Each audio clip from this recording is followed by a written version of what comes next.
So I guess we can go ahead and get started. So I'll call the Halifax Finance Committee meeting to order at 6:02 p.m. The meeting is being taped by Area 58, and in attendance from the Finance Committee is Frank Johnston, Michael Bennett, Jim Walters, Cheryl Zarella Burke, and Jonathan Schmalling on audio only. So first order of business was the minutes from the last session. Well, I guess 2 sessions prior, March 6th. So those minutes have been circulated. I think everyone has had a chance to review them. Any open discussion on them at all? No, look good to me. No? Okay. Would somebody like to make a motion then to move forward with approving the minutes from, accepting the minutes from March 6th? So moved. Second. Thank you, Cheryl. Thank you, Michael. Roll call vote. Frank? Yes. Michael? Yes. Jim? Yes. Cheryl? Yes. Jonathan? Yes. Thank you. And myself is a yes. Motion carries. Second item on the agenda was just an update on the Finance Committee. So Tom Connolly, as you know, had was stepping down, and so he formally submitted his resignation to the town clerk. So we officially have an open, requisite for a new Finance Committee member to join. I don't know if anybody knows of anybody that's interested. If not, then I guess if we can spread the word, and then I guess we can look to, post this meeting, look to get a, posting up on the website, I guess, for the availability as well, in case somebody's interested from the larger community as well. And then we can, progress as normal, where hopefully we'll get, a few candidates, and then we can have them in, and then we can make a decision on who we think is the best fit. It is kind of interesting timing because we are, just wrapping up like the budget reviews and everything. But I do think if there is still some value, if we're able to get somebody in advance of the town meeting, at least they can sit through that whole process and, see that, I guess, I think there's an added value in that, just to observe, I guess, as part of the committee. But, again, so just wanted to make that announcement that the position is open, and so if anybody knows of anybody, then feel free to reach out to them and let us know as well, so we can have them in to do an interview, I guess. Any questions or other discussion on that at all? No. Mm-mm. Okay. All right. So I mean, Tom was fantastic in this role. Previously he was a great asset to the town. So it's definitely sad to see him go, but wish him the best and everything as well with his future endeavors, and maybe we'll see him back, someday once things kind of settle down for him a bit. All right, so then moving on to the next item was we actually had Scott, are you on? I'm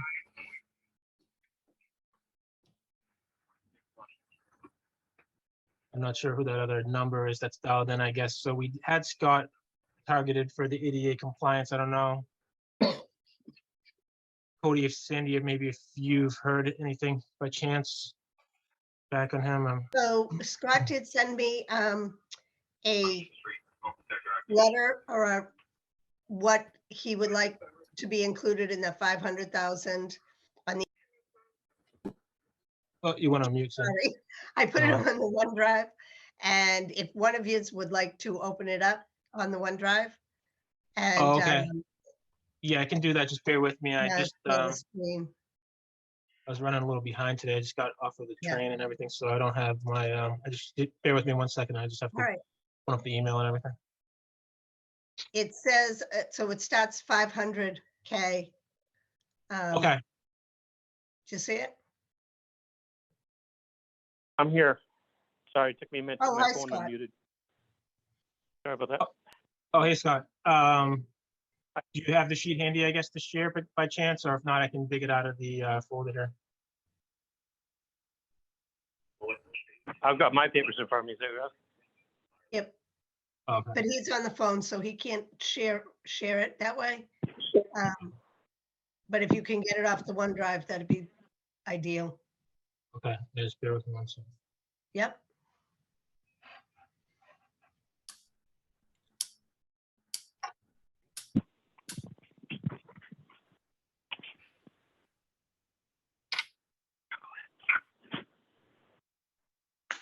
Bro, your camera's worse than mine. I I know know, Shane's camera's bad today. I don't know why it's doing that. The wind, I guess. I live out here in the trees, so.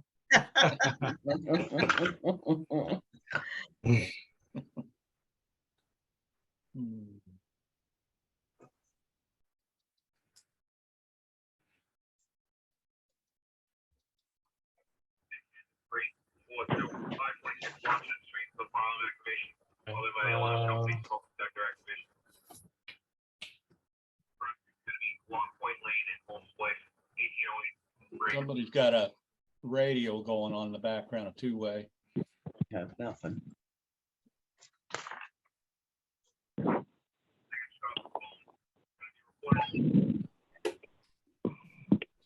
So I'm in the folder now. Is it in the, so it's in the finance committee folder, Sandy? In the finance committee, Okay, and go into the FY '24 submitted budgets. Yep. And then. Oh, I see it, 500K list. 500K, yep. Got it. Okay. I'm just gonna shut my camera. I'm sorry. I don't know what's going on with this. Is distracting. So I'll just turn it off if you guys don't mind. Nope. And let me share my screen here. Oh, the host is disabled sharing, Cody. Is Caesar there? No, I don't think so. Let me try to log in. Okay.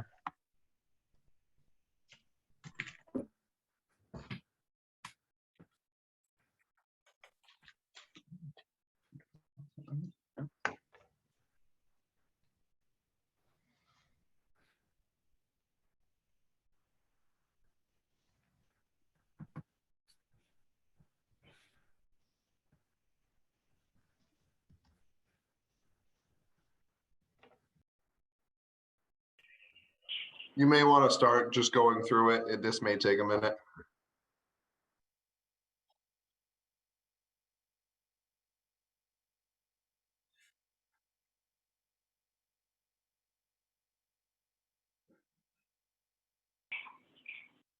Yeah, I guess. I mean, You we want me can to start?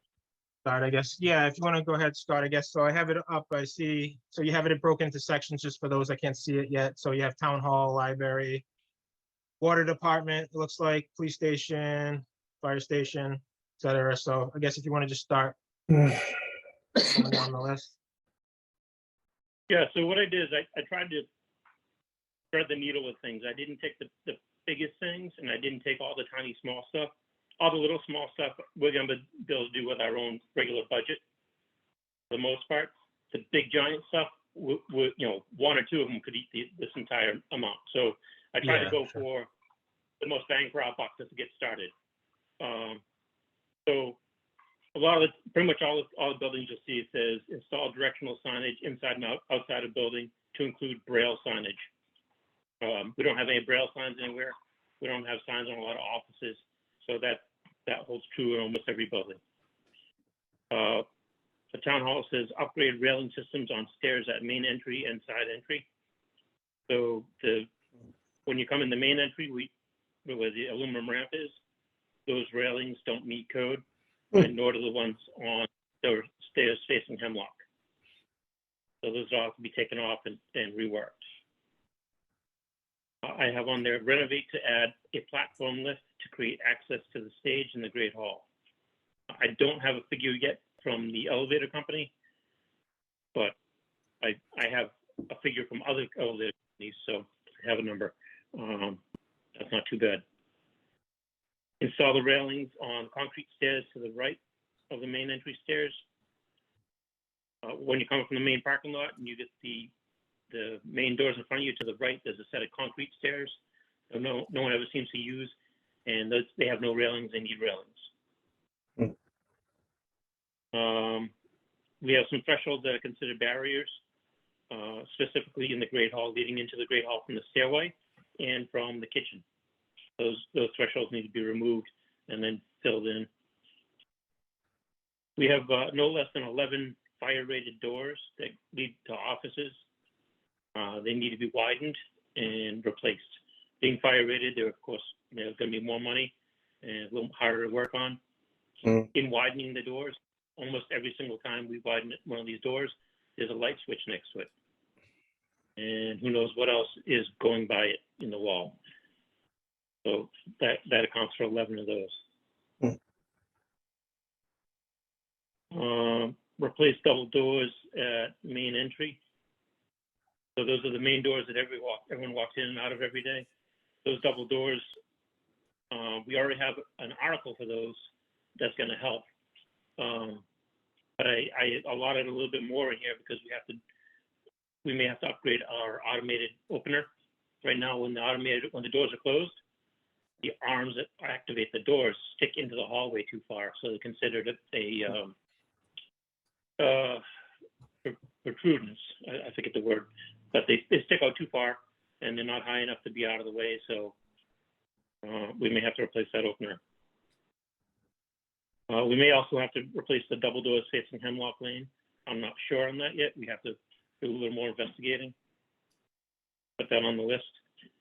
Employee kitchen is very tight. It's almost like a double door closet, and to get into the refrigerator or the stove is very difficult.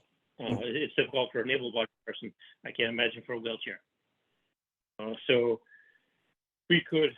He didn't pick up on that in the report, but I bet you someone's going to nail us on it if we don't do it. So I'm suggesting that we open that opening up a little bit wider to allow easier access to those items.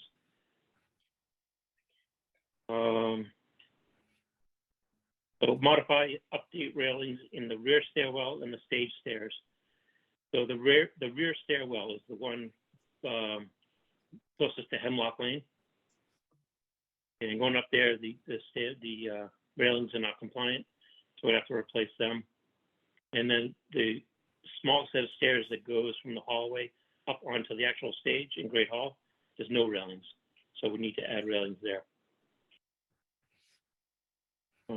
Again, there's some bigger things for Town Hall that I didn't put on here, such as the restrooms on the first floor are both out of compliance. Basically, in order to make them comply, we'd need to steal some space from the selectmen's meeting room. We'd have to gut the two rooms, take the mating wall out of the middle, which is where all the water runs, and start over. I didn't put that on here because, again, trying to get as much done with the money, showing some good faith there and trying to get some things done.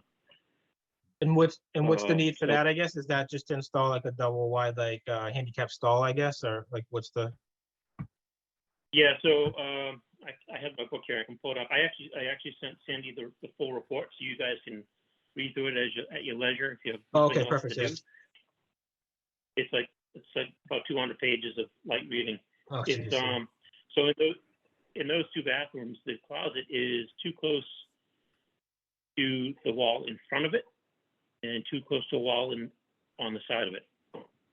And it's not all that easy to move. The toilet drains in municipal buildings are required by code to be cast iron drains. So it's not as easy as it is at the house to cut PVC, move it, glue it, and you're done. It's a lot heavier, ugly work. It's kind of like a caveman by today's standards. So that's a problem in those two. And I asked if we could remove one of the sinks and one of the urinal in those two bathrooms to help come into compliance, but then we run into a problem with plumbing code where we don't have the number of fixtures for the square footage. So that's kind of where we're at there. I think that's going to come anyway because my is sooner than later all public bathrooms are going to be gender neutral. And we're not going to be able to have two people in a bathroom at a time. I think all this is going to go out the window pretty quickly. So moving on to the library, we need to restripe the ADA parking in front of the building. We don't have enough width for the van accessible. We don't have permanent signage. We don't have walkways, things like that. And we also have the walkway going to the library itself. I didn't put it on the list, but it's in the back of my head if we end up with extra money at the end of this list. The walkway going from the parking area to the library has too much of a slope to it. So part of that is there's a stormwater catch basin in the middle of that walkway. So in order to get the water to run into that, you slope it. But now you've created a problem for ADA. So it's a catch-22 there. I'll have to see what we can do as far as reworking that. A little one, widen the pathway to the reading garden. Install directional signage inside and outside the building, including Braille, same as we talked about. The computer-based card catalog that they have, we need to lower the counter over there. So that means we need to cut the base cabinets or remove and replace them. By the time we could go through the effort of cutting them properly, it's probably going to be cheaper to, for labor, just to tear them out, put new base cabinets in, and be done with it. And you're going to see that recurring in a bunch of different places, including the very next item, which is rework the countertops in the kitchen and community room to lower the countertops. Community room refrigerator won't fit anymore. That's going to have to be replaced. The kitchen cabinets also will need to be replaced.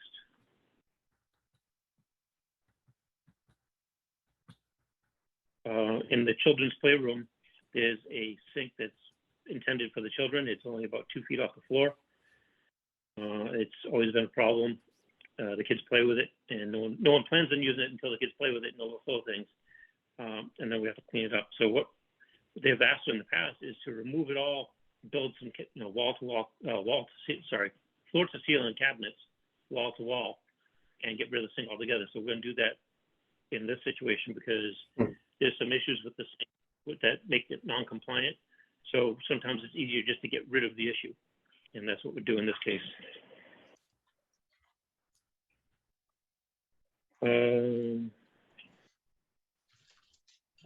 So in the library restrooms, we need to rework the plumbing fixtures to create space between the toilets and the sinks. Again, just like we talked about in other ones. And then in the men's room, the flush valve is facing the wrong way. The handle has to face the direction in which you would approach the toilet, and it's facing the wrong way. So again, we need to move those toilets and or move the sinks. And it's all tile walls, and it's all cast iron drains. Not a small job.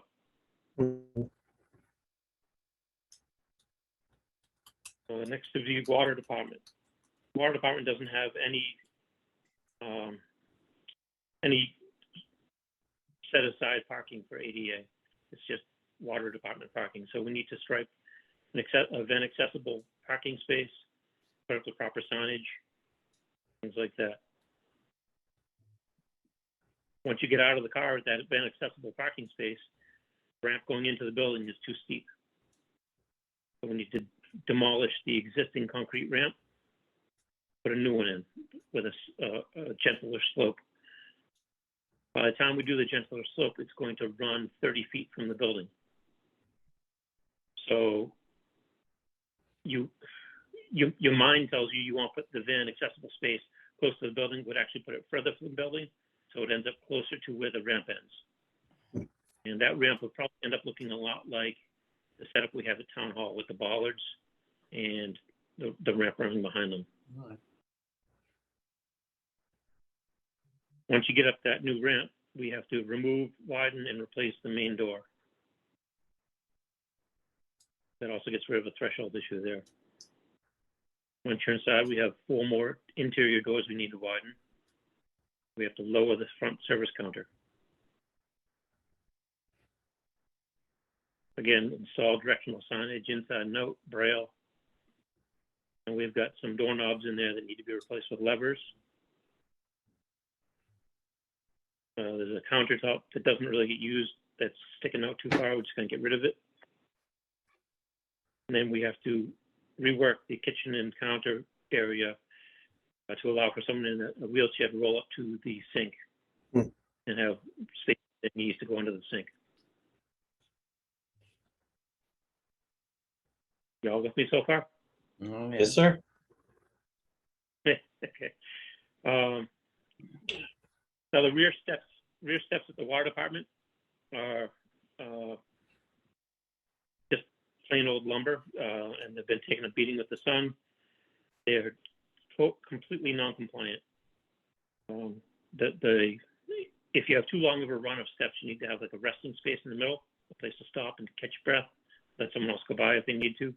We don't have that. These stairs are in terrible shape, so we would have to take them down, reframe them, build it back up again. Before we go ahead and jump to doing that, the water department has been asking for some protection for their vehicles. They recently vacated the highway department to help the highway department have more space to store bigger, more expensive equipment inside. When they did that, they lost all their inside parking. So they're asking for some kind of inside parking again, or at least covered parking. What I'd like to do is to open up, there used to be a door coming out of the water department facing Pope's Tavern. I'd like to open that up again, put a door back there again, eliminate the door on the back of the water department that has those long stairs on it, and in its place, put a big flat roof that extends out the back of the building. That'll give parking space for at least 3 vehicles, possibly 4. Whether we do that with this money or not, I don't know, but I just wanted to let you know why I might not replace those stairs in the back. I might just board them off, get rid of the problem, and open up the other side and put a new set of stairs and a new door on the other side. Mhm. I'd run it by you. Right now, the current estimate for that roof system and my garage in the back, it's not an enclosed garage, it's just got 3 walls. So one side's open. Comes in at $50,000.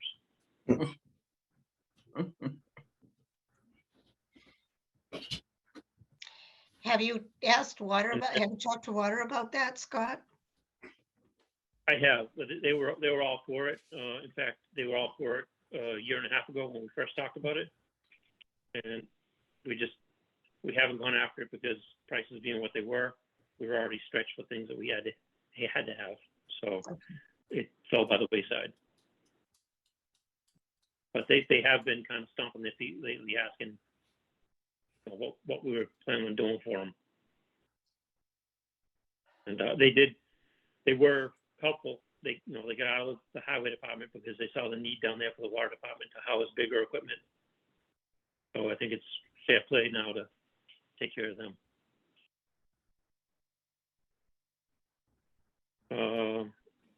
So inside the water department, again, we need to rework bathroom fixtures, move them around a little bit to get required space between the toilets and the sinks.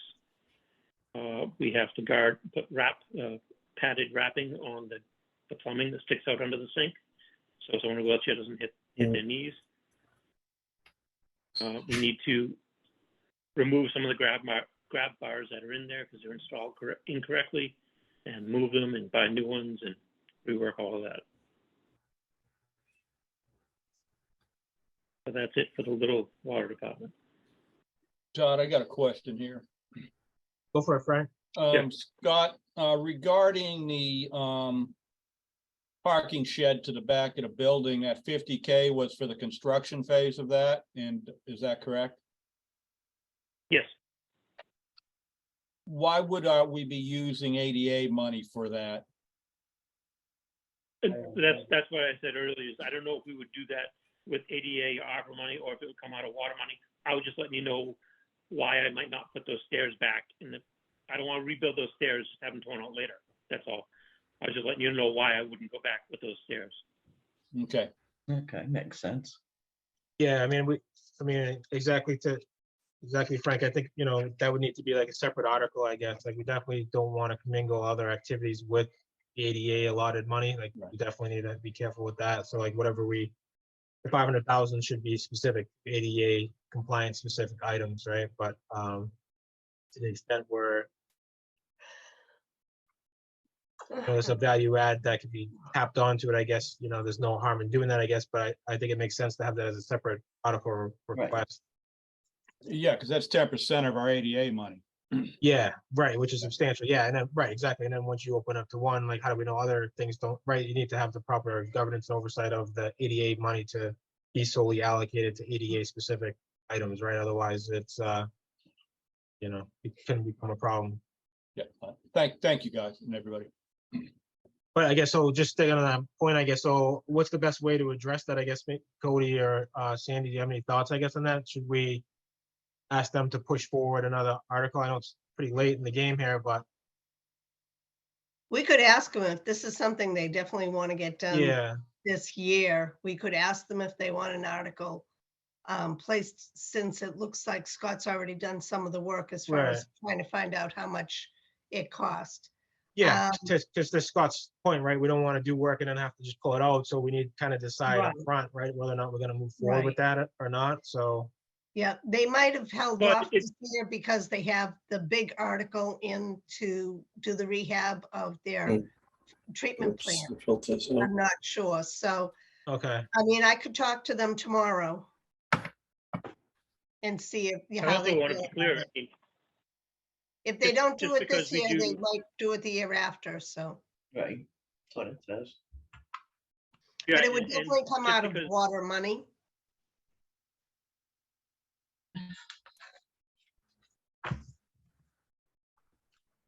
Yeah, and just because we don't do it, just because we open up the other set of stairs and we remove these ones at the back, they still have a basement door they can come out to get to their vehicles and stuff. It Right. doesn't stop them from operating. Right. So it doesn't need to be done this year.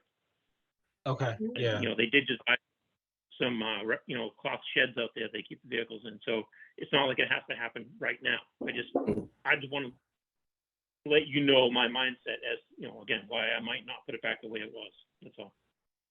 okay, yeah, and that's totally understandable. It's just, when we start talking about like using the money from the 88 to do that, that's where we just got to kind of make sure that that's not happening, right? That we're what's being approved for the Yep. ADA is, specific to that compliance stuff. So we just have to coordinate that on the side, I guess, and whether or not they, cover through their own money or submit an article, whatever it may be, we'll have to mark that off as a separate discussion point.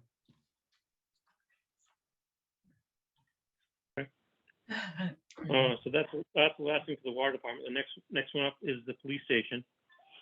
And there, of all buildings, we have no ADA parking whatsoever.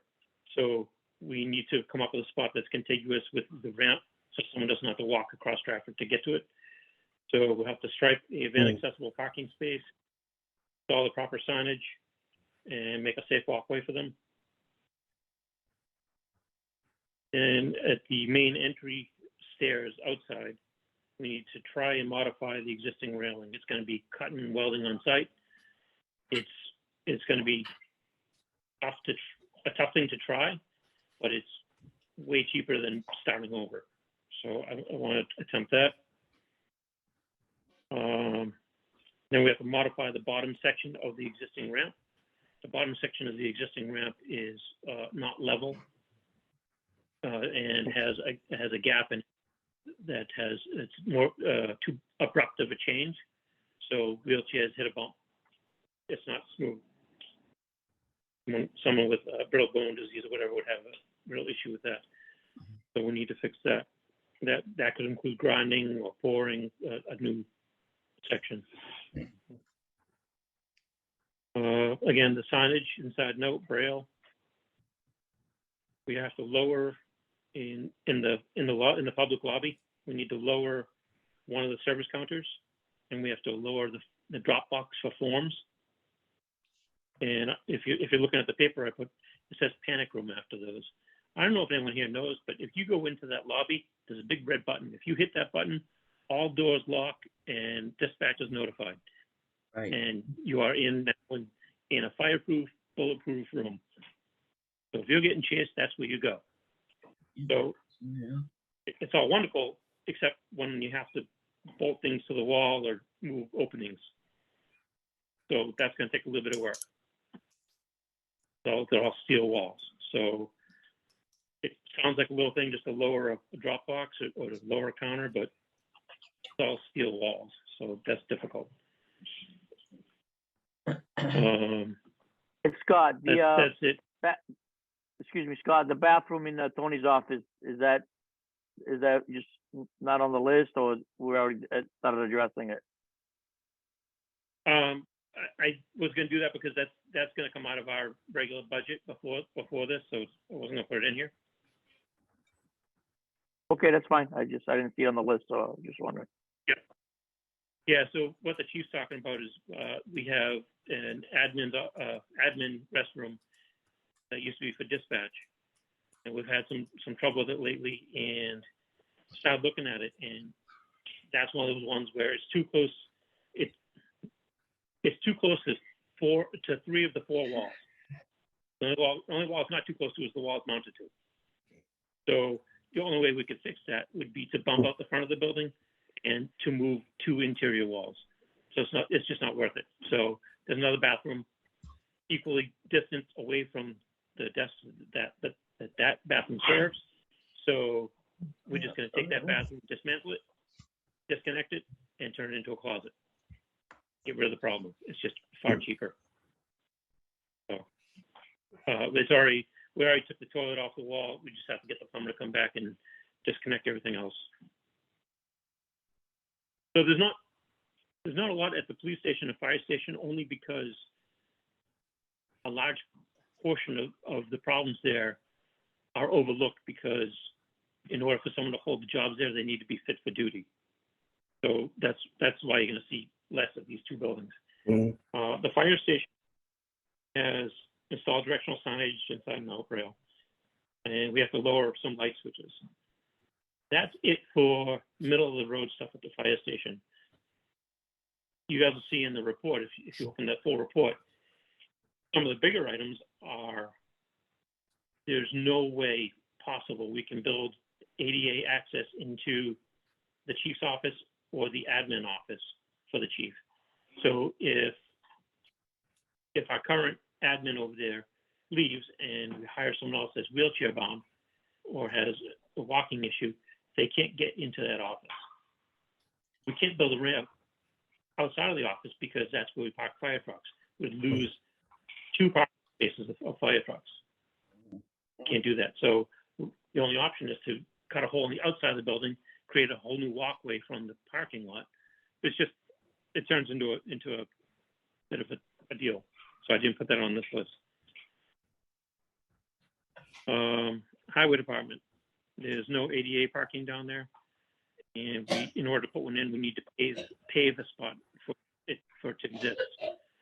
So put down paving, a space contiguous to the main entry, stripe it, provide appropriate signage, and then we need to again install signage inside and out with braille. Inside, we need to replace a bunch of existing door knobs, replace with lever style. If you don't have my paper in front of you, at the top it says some of these things we'll do ourselves. We just need the funds to get the material. This would be one of those where we can replace the knobs, no problem, but we need the money to buy the stuff because our budget isn't all that big for all this stuff. Then we also need to construct a new front counter in the lobby. You need to lower a couple of phones. The kitchen cabinets, same thing with the knee space. So we need to replace the kitchen cabinets and put guarding on the pipes. And that's it for the most part at the highway department. Elementary school, they've got quite a bit there, but mostly small potatoes. They get a couple of really huge things that would eat up this entire budget. But again, I'm picking some middle of the road stuff here. Install signage, braille inside and out.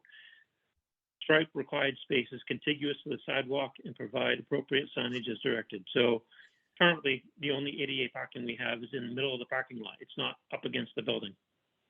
We have one that's up against the building, but where that one is, the ramp is no good. So we need to work on some ramps, and we need to forego the ADA spots in the middle of the parking area and put them against the building so someone doesn't have to walk across traffic to get to the building. We have to modify handrails in the west-east stairways, if possible. Again, that's going to be, it's kind of like the police station front entry. It's going to be difficult, but it's worth a try. If it doesn't work, the transition plan suggested we seek out a variance. I don't want to go for variances yet because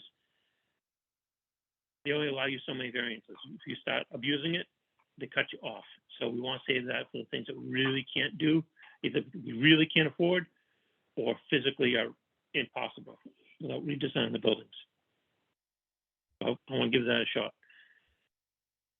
We need to install railings on the gym stairs on either side. On either side of the stage at the gym, there's stairs going up from the gym level up to the stage level. There's no railings on either one on either side, so we need to install railings there. We still have a bunch of faucets in the building that require pinching and twisting. So think of like old-fashioned knobs that you have to grab and turn to turn the water on off. Those are no good anymore. We need to have something that doesn't require that. So either a lever or an automated faucet. And then getting back to the outside, we have to work the entry aprons for doors A3 and A5.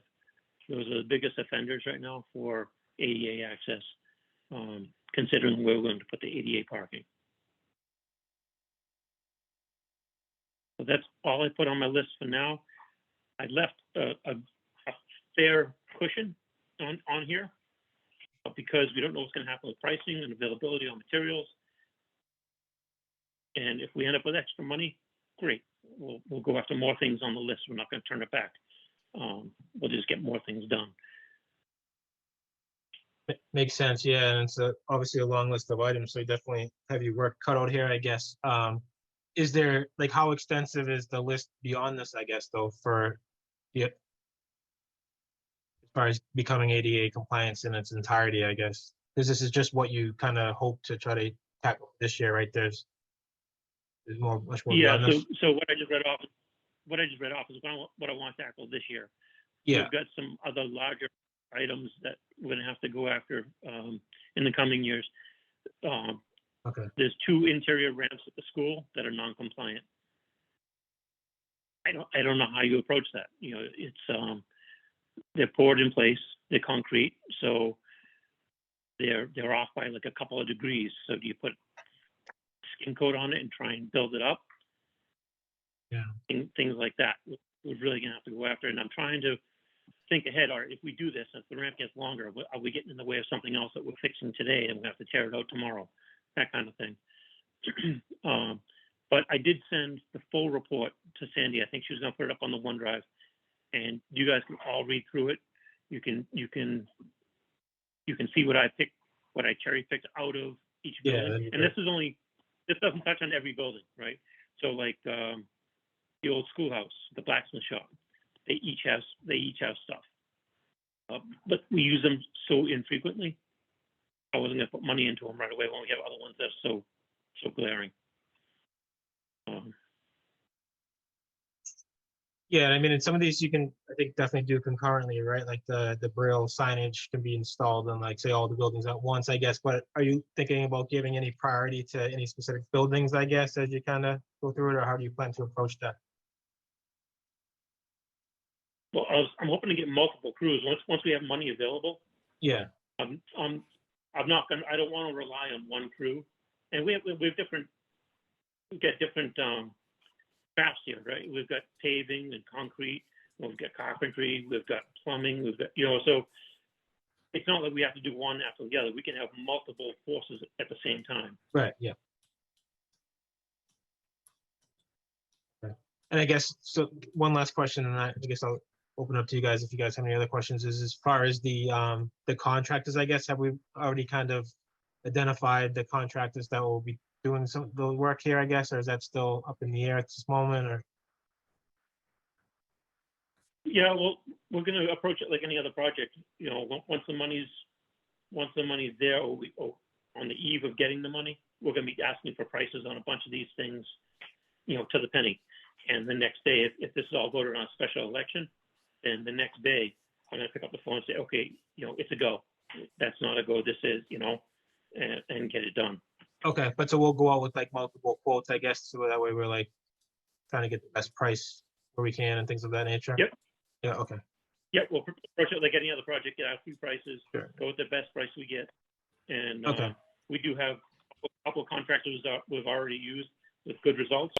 Of course, I'm going to call them for prices, and then we'll get a third one, wild card, and see what he does. Right, okay. Makes sense, yeah. All right, yeah, thank you, Scott. I guess Frank, Michael, Cheryl, Jim, Jonathan, any questions from anyone else? Go ahead, Frank. Nope, not this time. Todd, or Cody, are we gonna have to hire an outside project manager due to the value of this, funding? No, because these are all for all different projects. And the threshold is 1.5 million, and that's for like a public, be a building construction project. You have to hire someone. Okay, And Scott, sorry, what was the date that we were up against to have the compliance completed? 30/30. 2030? Yeah, okay.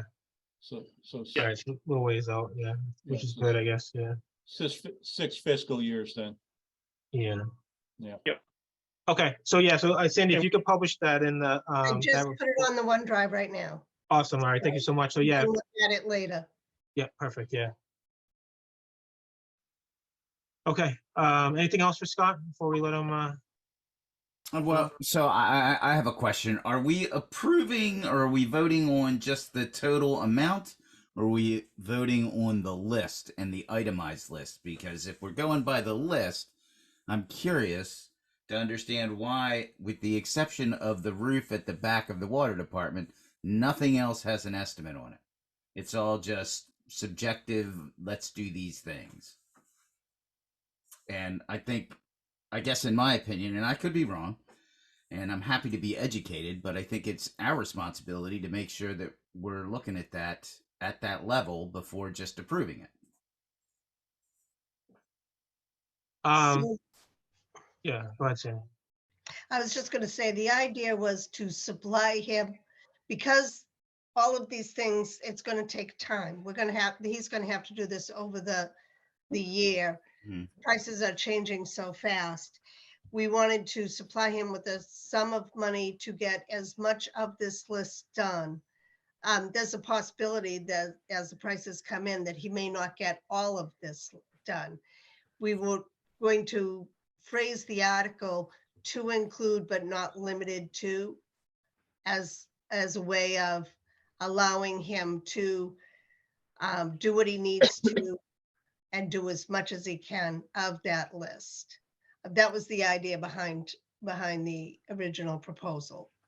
So then the risk at that point is he could be in the middle of a project, run out of funding, and have to come back and make another capital request to finish whatever he's working on, right? So it could Well, very well no, be because over. it's a multiple year project, so we're expecting this, 500,000 or whatever it ends up being Yeah. to be a yearly thing for the next, 5 years beyond this year, so. Up to Okay, 2030, so, I perfectly but- understand that. But if I have a wall open and I'm at $501,000, I don't have any more funding. I'm going to need more funding to close the wall. Absolutely. right, well, that's So where we're the project, expecting him to manage his Yeah. projects so that he wouldn't end up that way. So he may have money left at the end of the year because he has only 100,000 left and cannot complete the project that he wanted to complete. So that money would carry forward to the next year, and You need to ask we for would give more. him more money the Right. next year. exactly, and So he that's will where have it to becomes manage harder. it. Yeah, and that's where, sorry to interrupt you, Sandy, and that's where it That's becomes okay. harder to manage the list, right? In all fairness to Scott, because, some of those quotes are kind of changing. They're very dynamic with the prices these days, right? So, to his point, like he might have something kind of higher in the list, but then it ends up being, higher than he's expecting it. So he has to drop it down and maybe pull something up. So the list is going to be very fluid in that regard. But I do think, you hit on a good point in the sense of like, I think as far as like the oversight of the funds, I guess, as a whole, I guess, like, how is that gonna work, I guess, Cody or Sandy, I guess, as far as, like, is this $500,000 just gonna be totally accessible by Scott, or is there gonna be some kind of oversight where the requests are coming in and they're getting approved, I guess, down at that project level, I guess? Yeah, like any article, before anything can be processed, we have to make sure that it complies with, what town meeting approved. And if it doesn't, we can't approve it. So this would be kind of under the umbrella of ADA improvements. So, right, if Yeah. something were to try to go forward with the roof there for the behind the water department, we wouldn't be able to approve that because that's not an ADA um, item. So it has to be within the scope of what was voted at town meeting.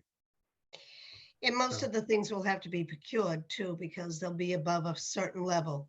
So there would be procurement issues as well, which Mhm. would be going through, a lot would be going through Cody that way. We would all be keeping an eye on it as well.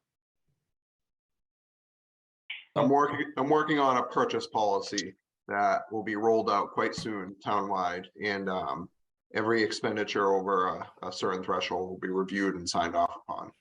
So Okay, perfect, yeah. And then, and I mean, yeah, and this list isn't something that Scott just, drew up on his own, right? It's all from the report, so it's, No, I absolutely Unfortunately- agree that it's all probably necessary stuff. I'm 100% in alignment with that. I just trying to understand what we're actually voting on, and if this is the list, is there a prioritized list, or is this just the list?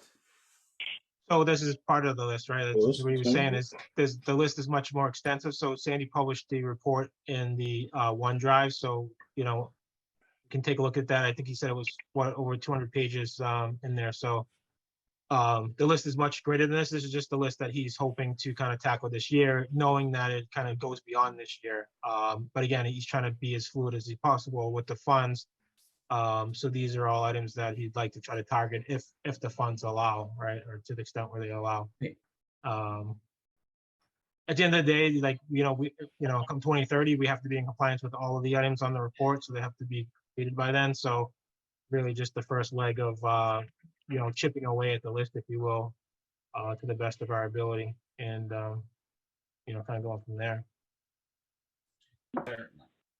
So I think the list will become clearer and clearer as we progress right through this, because it'll be shorter, right? It will keep narrowing it down, I guess. And once we get to say 2028, 2029, that the list should be a very small tentative list of items left, and with Right. specific amounts. So I think those, when we vote on those on an annual basis, in those years, we'll have a much better idea of the exact cost that we're looking to expend. But here we know that it's gonna be,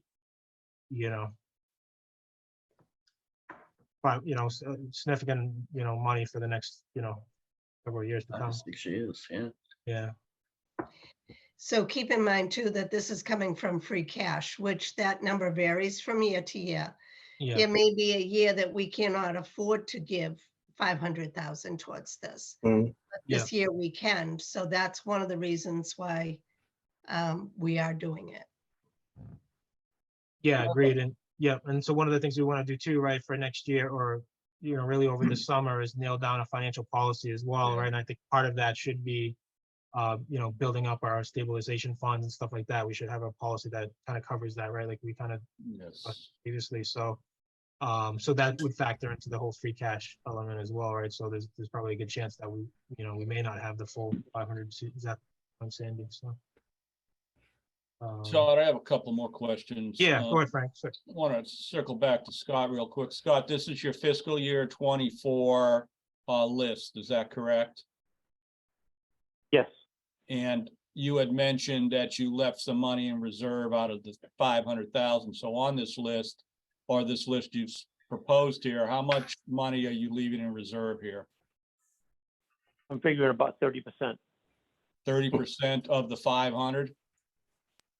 Yeah.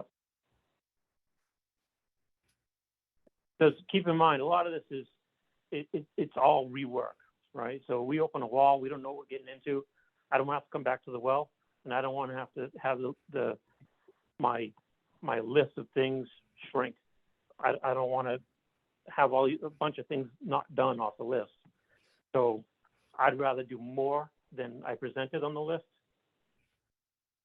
than have to come back and look for more there. Understood. So you're keeping about 150,000 in contingency for this fiscal year 24? Correct. And when you get into this type of work in older structures, there's issues with asbestos and lead. Have we taken that into account in this work? Yep. So we've tested for asbestos in several places in the oldest parts of Town Hall, and we've got nothing positive there. And all the other buildings I have been told, are lead-free. They've all Lead-free, been renovated. Yeah. Yep. So we have the certification showing that the buildings have been tested for asbestos, where the work's going to take place, and that should not be of an issue. Well, I need to check with the building department again, but we currently don't have anybody up there to chase down the records. But from what I'm hearing from not my committee, but from different people, is that they've all been renovated recently enough that they're all lead-free, asbestos-free. The only wild card was Town Hall, and we've tested that for asbestos in several places. Yeah, because that can be significant if we have to get into abatement of asbestos. For sure. Right now, the only inkling of lead paint is on the front portico of Town Hall, and that is going to be covered hopefully under another article. Thank you, Scott. All right, any other questions for Scott? Nope. So I guess between now and maybe the next meeting would be good, I guess, if everyone can just take a look through that 260-page document or whatever that Sandy posted there. And then we can review next week and then decide if we want to make a recommendation for approval of the article. Scott Right. does have two other articles on the warrant. One is for the front portico and Oh, one yeah. for the front windows at the library. He might want to discuss those now.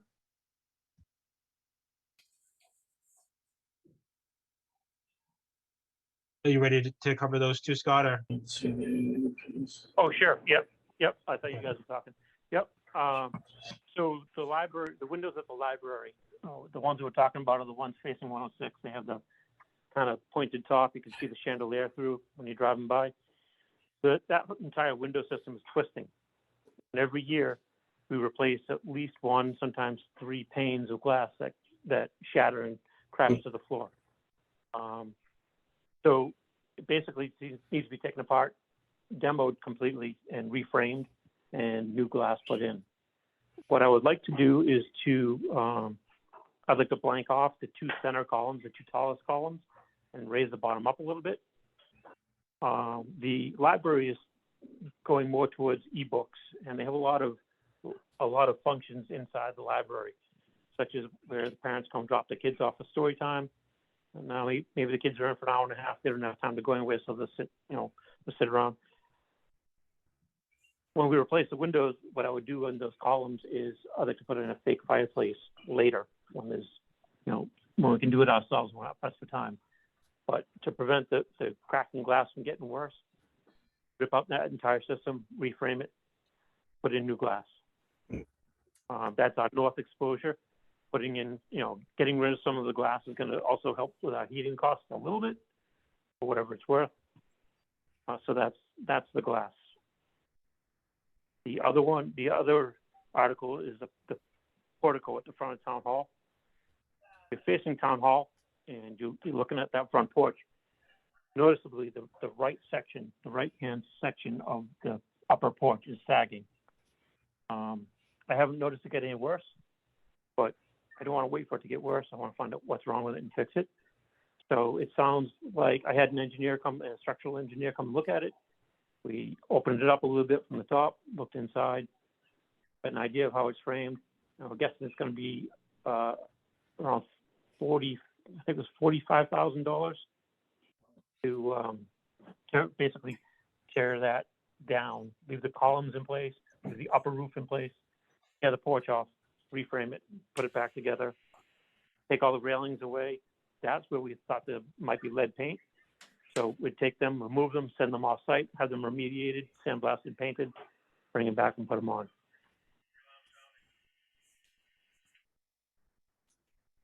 Okay, so all that's included in the $45,000 quote? Yep.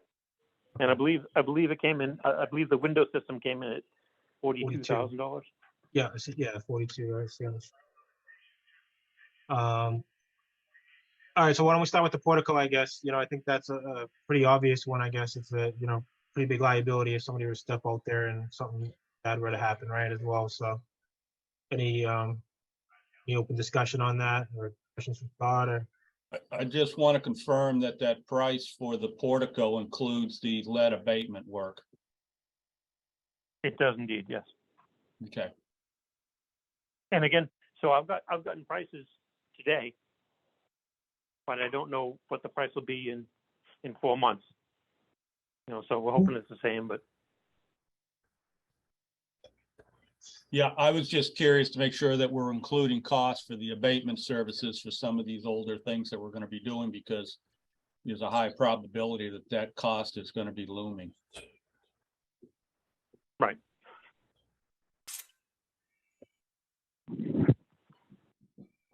Any other thoughts on the portico? Mm. No?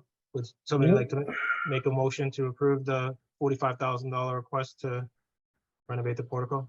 Just 1 second, if I can interject. Yeah, go ahead. Is that a direct proposal, or does that include a contingency? Because I'm just nervous if it doesn't include a contingency that we're gonna get to a point where you approve it and then we don't have enough money to do it.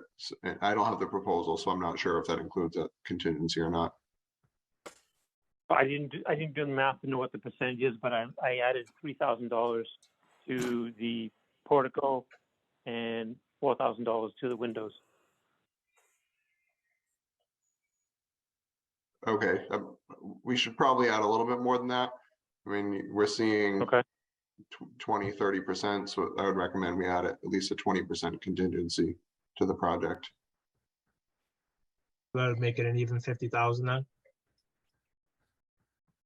He's already, yeah, 42, and then you add 8, I guess, right? 20% of the 45. Well, it's 42, right? You added Oh, 3,000. 42. Yeah. Yeah, it's If we had another $8,400. Yeah, so if we had 8, it would bring it to an even 50.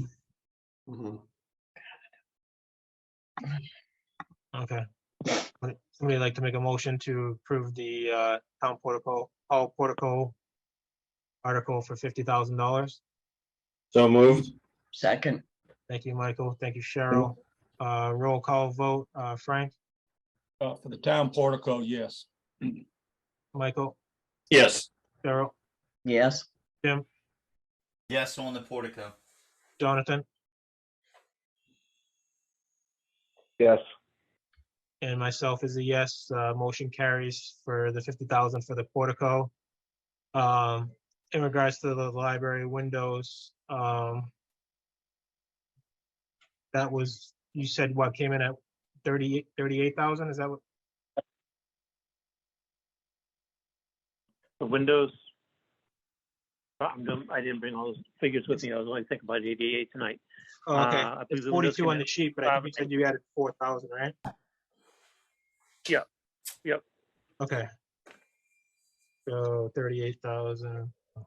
Read only. I don't know, somebody have a calculator, I guess, it's 20% of 38, 7,200, Yeah, so 44, 45, 6. 45, yeah. Yes. Any open discussion though on the libraries, windows? Just Alright. once again, we're taking into account lead and asbestos issues in these renovations. Yes. Yep.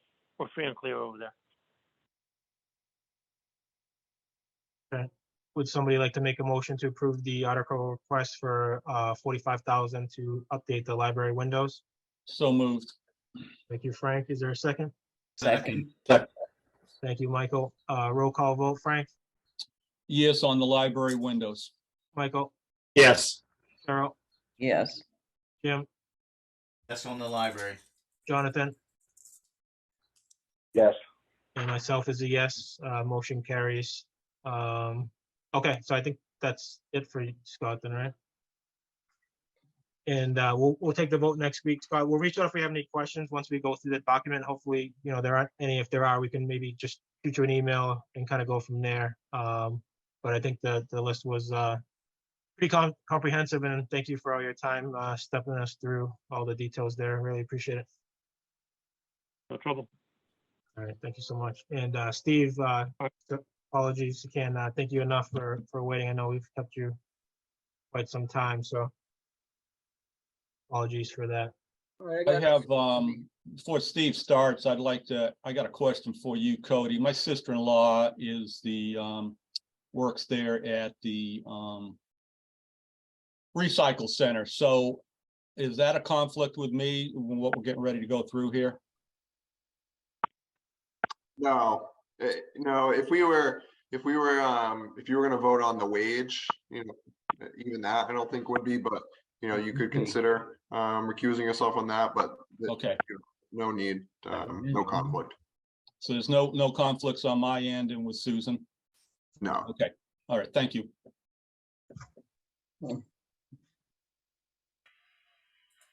Okay, Todd, Susan is here with me. Oh, okay, all right, great. So we had, I'm trying to see if I can get into the sheet, I guess. So there were some budget updates for the recycling center that we had some questions on. It was the, trying to find it in the, Line 107.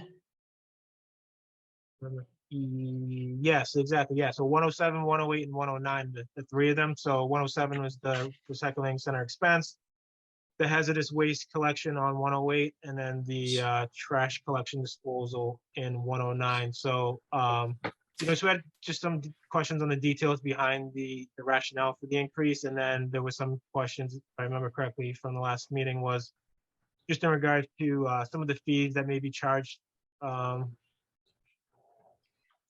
for some of these activities. So we wanted to just get a sense of, kind of all, what's happening here, I guess, if you could kind of just take us through. Yeah. Well, I'm sure you're all aware that mattresses are now banned in the landfill. Yes, yep. So now they can only be recycled. Well, now the recycle is, they went from $10 to $12 a mattress to $35 a mattress because they can. We have nowhere else to go. Our single stream last year, the highest we paid to dispose of it through the year was $27.16 a ton. This year, we're at $107 a ton. Everything is just up off the charts.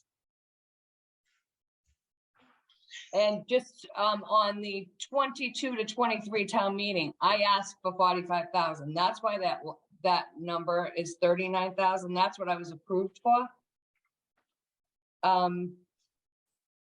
So I guess I'm asking for another 10 grand, and that has to do with most of it's the single stream coming off of the recycle truck.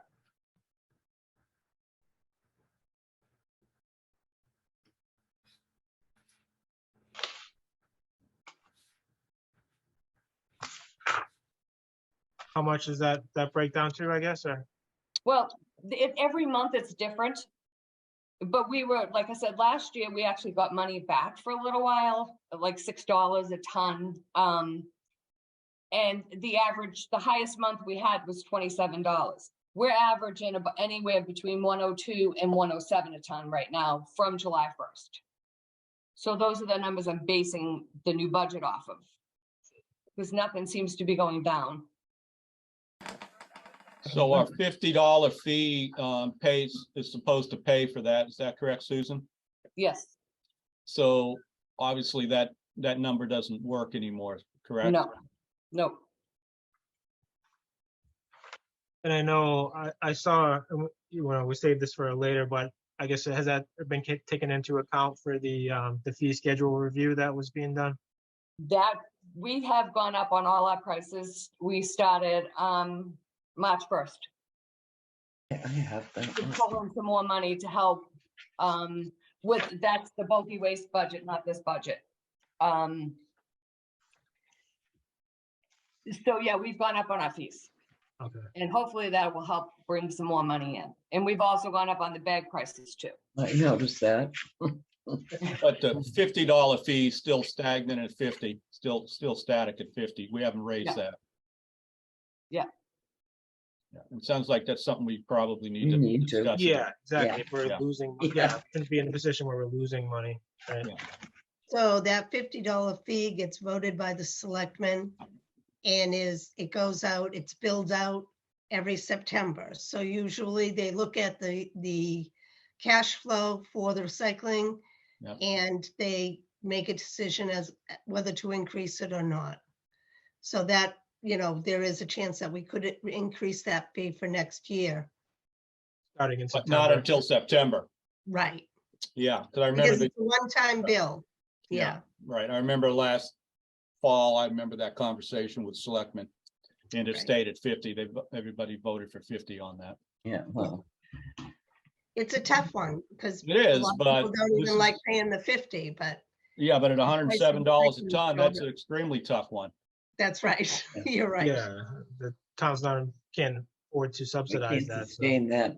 Yeah, and with the volume of abatements that are given in town as well, it doesn't help the cause either as far as Mhm. the revenue side of things. Right.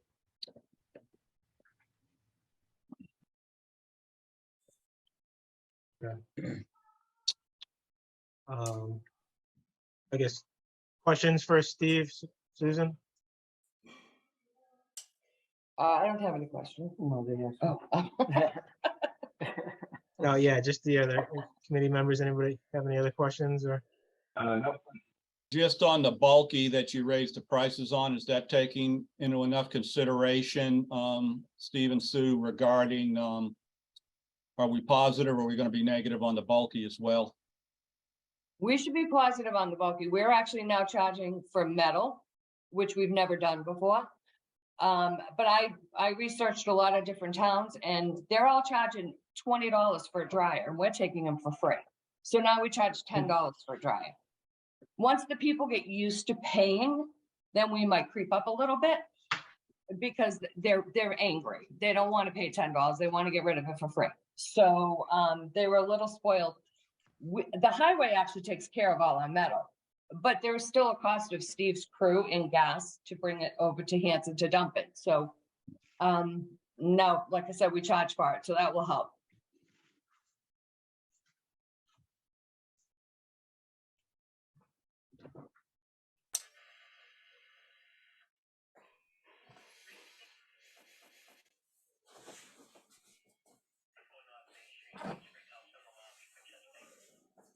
Okay, all right, anything else for? So there was that increase in their budget and then the hazardous waste collection you guys had some questions about. Yeah. So I just want to bring that up if. Yeah, We didn't have hazardous waste day last year because the year before we had done it and we only had 60 residents that participated and it was $12,000. The year before that we did it, I think that one was $15,000 and only 71 people did it. So when I had met with the finance committee last year, we talked about taking a year off. But I'm getting a lot of phone calls. People have stuff to get rid of. And last year when we did hazardous waste day, 2 years ago, it was, actually I had the paperwork. It was $10,755. So I budgeted 12, which hopefully is enough, because I haven't gotten prices from anybody yet. Sue, on the hazardous waste, are we working with one contractor on that?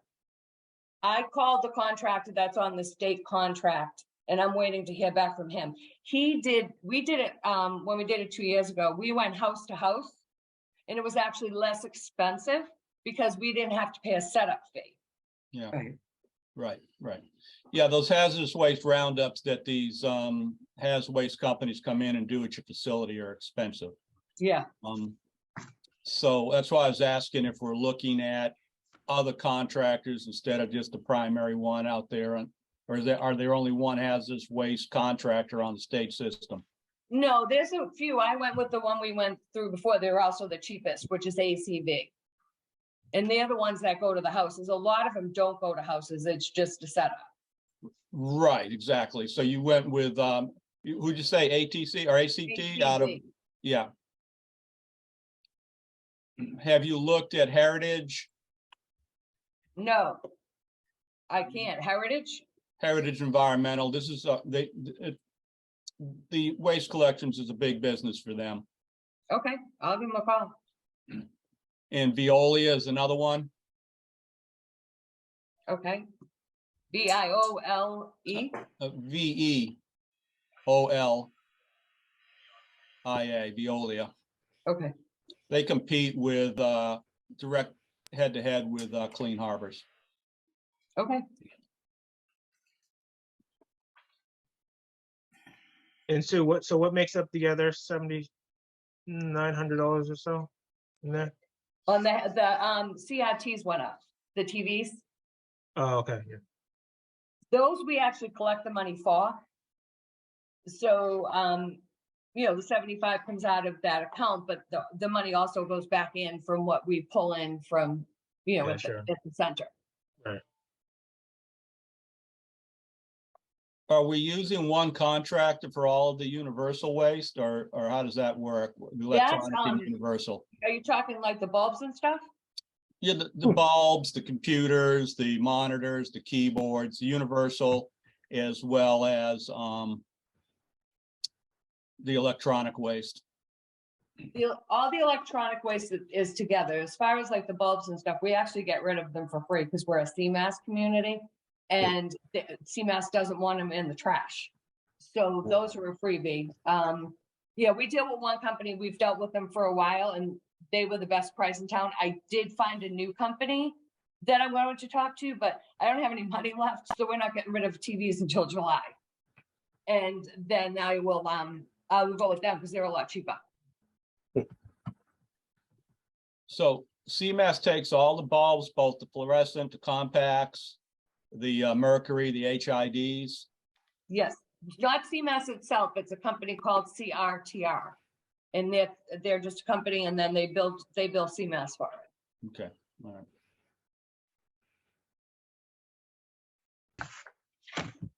All right, any other questions on the hazardous waste collection?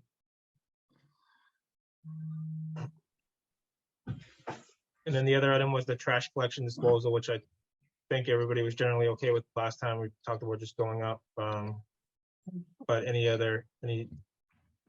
discussion, I guess, or? The hazardous, that's just the bid we got from Waste Management. I really don't have any number. We're going out to bid. So that's the only number I have. That's why that's on there.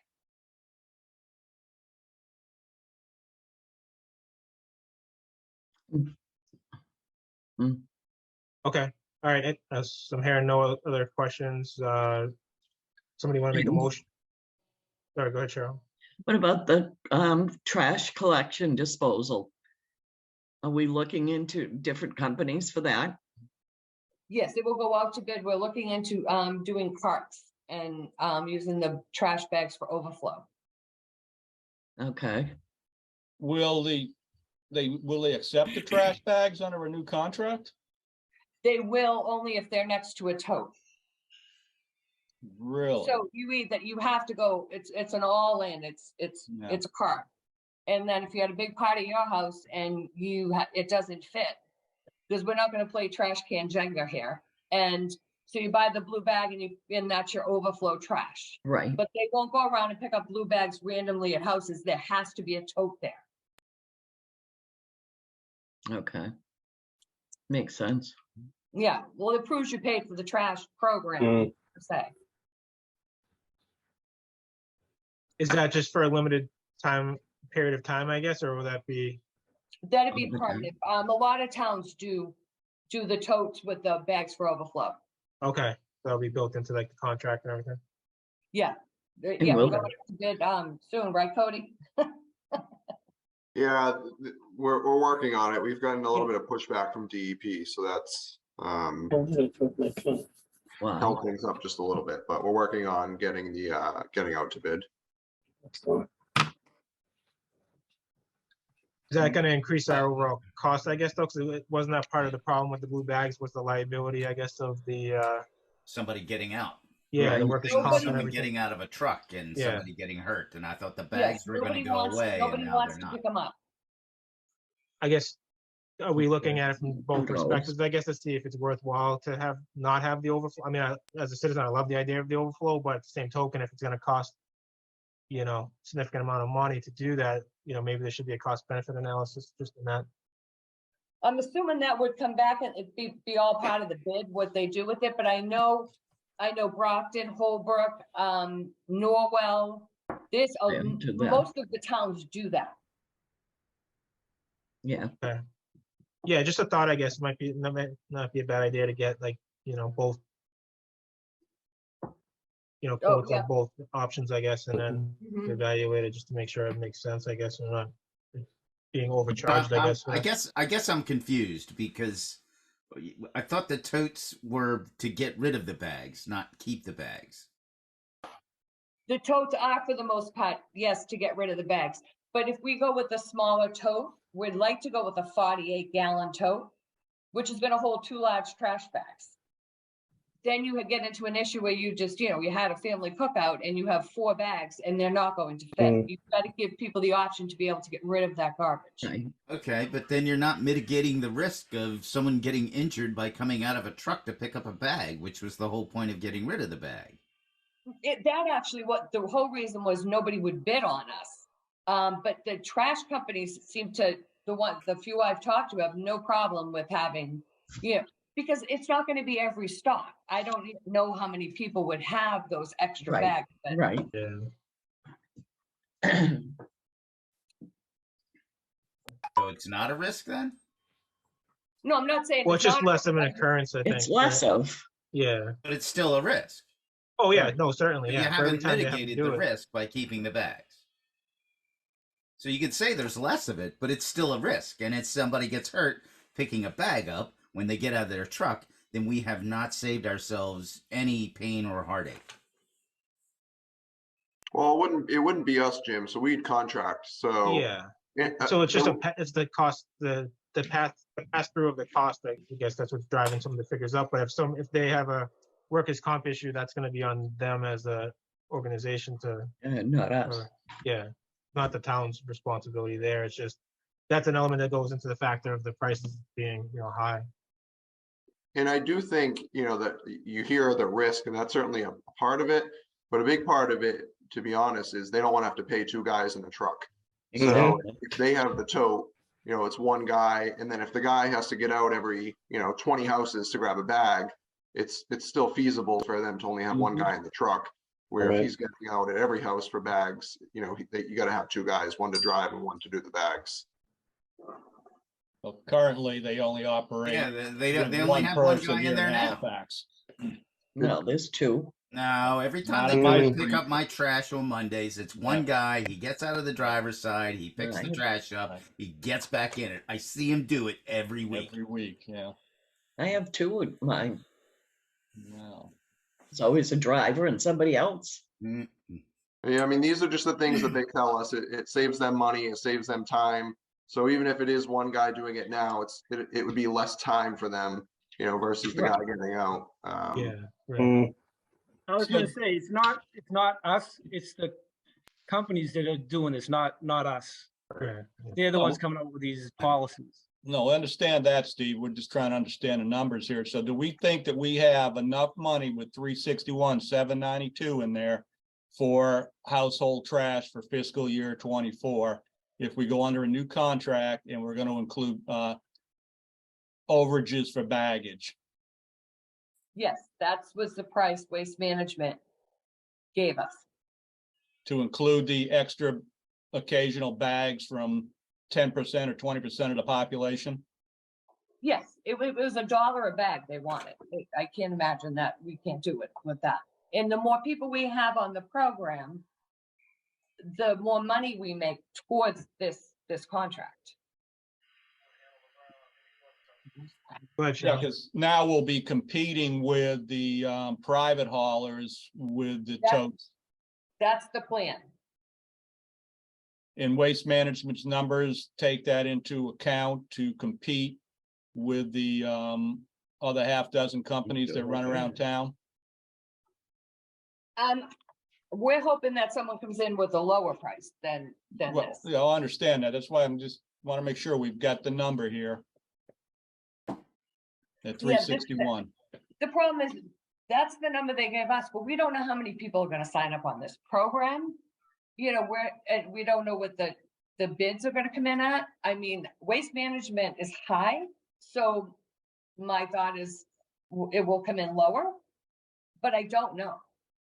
Do we have contingency in these numbers, Cody? Sue's the one that's put this together. No, there's no, I just went with waste management's figures. There's no contingency. No contingencies, yeah. This is one of those numbers that unfortunately, we really have no idea until we go out to bid how it's gonna come in. We're really hoping that this time when we go out to bid, we have some competition and it's not just waste management's number we have to rely on. We have been hearing from the DEP rep that there are other companies out there who will work with us. So that's what we're hoping for. Right now, this is what we have to put in as a placeholder. It is something that is paid out of the recycling enterprise. So therefore, we'll have to work on a fee schedule for it to cover whatever the contract comes in at. Right, so should we put a contingency in these numbers is what I'm getting at. Okay. It's hard to say. I mean, if we print this number, we should have a hard number before town meeting. And hopefully it wouldn't be higher. But we don't know, so. But if it is, then we just, yeah, but if it is, then we can come back and adjust the recommendation, I guess, post that. But we feel confident that we'll have the firm number by town meeting. I think the benefit that we have is that if they can come in at a good price below what the private haulers are doing, everybody's going to jump on it because the haulers are going up like crazy. Yeah, no, right. I You know, understand. one's buying everybody out and they're raising the price every time he does it. Yeah. So it's now ridiculously priced. And if the town can make it a little bit better, then I don't see a lot of people sticking with a high priced hauler just because they've got one. I think they'll try to save a few bucks and go with the town system because they can afford to go with it. Yeah.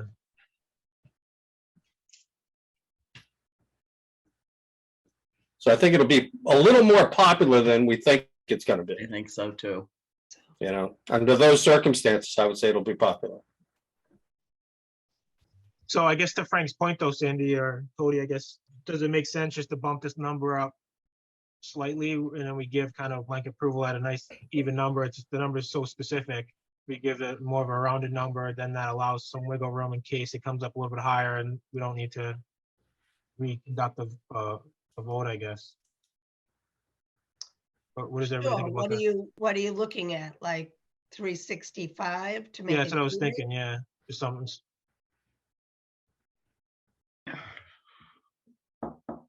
It's a possibility. We could, if you're comfortable with that. I think Yeah, we I mean, should- it's like a 1% increase over what, I mean, it sounds like we feel confident about the 361, but you know, I don't think the Frank point might not hurt just to kind of bump it up a little bit, and then that gives us a little bit of a cushion just in case. So if we did 365, which is what, about 1% increase, That's a little efficient. and then we'll know, and then we feel like we'll know the legitimate number by town meeting, right? So that number will go into the warrant itself. Yeah, I think we should cover ourselves now with Yeah. some extra funding like we did on a couple of the other ones Right. earlier this evening.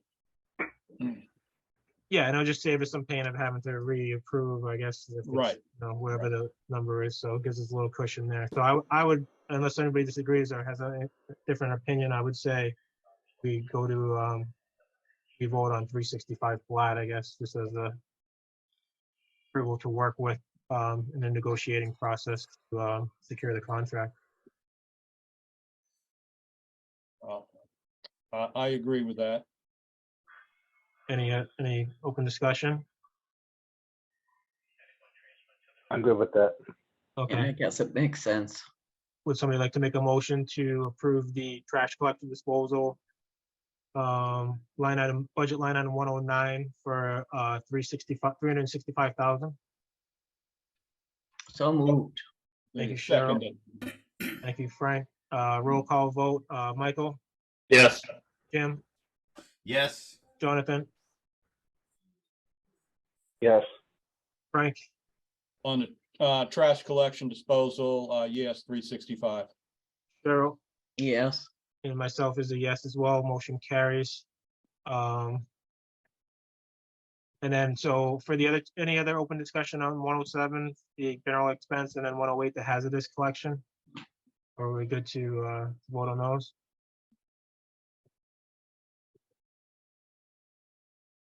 Hearing no open discussion, so would somebody like to make a motion to approve budget line items 107 and 108 for recycling center expense in the amount of 54,780 and hazardous waste collection in the amount of 19,950?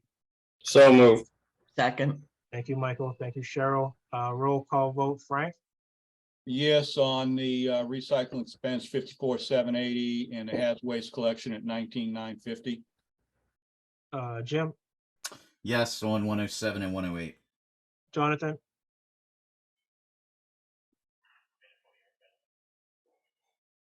Jonathan, you still there?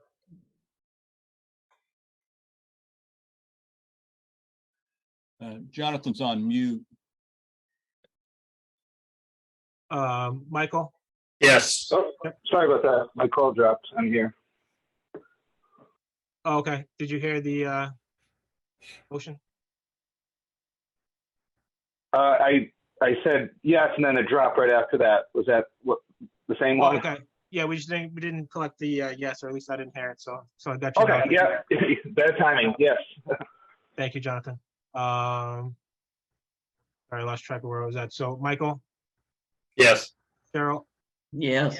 and I am a yes as well. Motion carries for the recycling center expense and the hazardous waste collection. So I think that takes care of the recycling items, right? Is there anything else on the, no, just the wages, right? Yeah, okay. All right, so Steve and Sue, I think we're all set. Thank you again very much for hanging on. Sorry it took so long to get through your items there, but I appreciate you hanging on with us tonight. No problem. Thank you. All right, have a good one. Night. I guess, Cody, was there anything else on that sheet, though, that we needed to go through? The next items, I think, were the, discuss the article, the. Yeah, I can, let's see. I know we made great progress last time, so. Yeah, so under expenditures, I did meet with Chief Shavs. Let's see, give me one second Okay. here.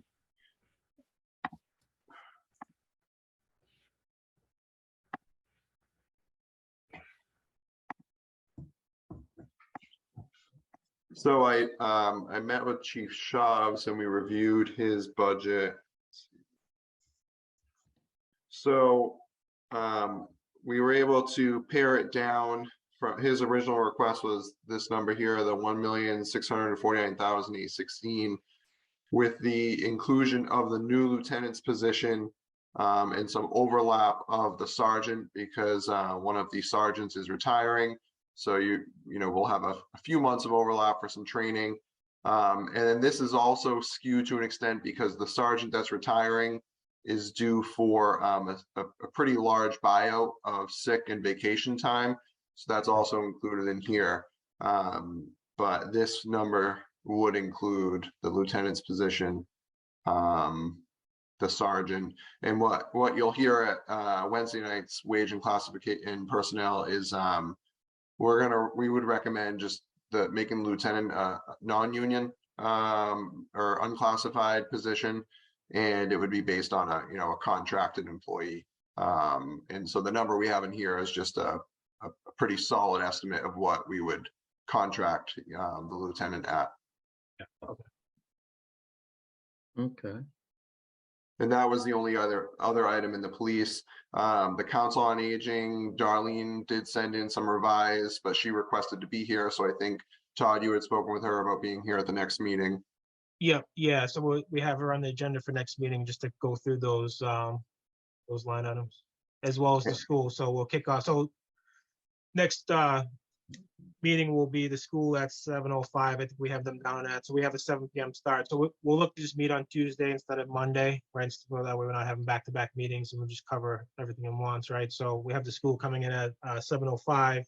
And then Darlene will cover her budget updates at 7:35, something like that. So that should take care of those, which I think were the last two remaining, right? Is that? I think There's, that's it. there is fire still. I know Chief Witham had sent you some information there. I still have not had a chance to sit down and kind of dig deep into his numbers. You know, the brunt of his request is he would like to add 2 more full-time firefighters. You know, I think in speaking with Sandy, you know, we do have some concerns. The Right. argument he's put forward is, you know, he can increase his fees to cover these. You know, typically what I would say is I'd like to see that fee increase first. And then if, you know, next fiscal year, as we go through the budget, if it's come to fruition and we are bringing in this additional revenue from the fees, then I think it makes sense to talk about approving the positions. But, you know, that would be kind of my hesitancy there.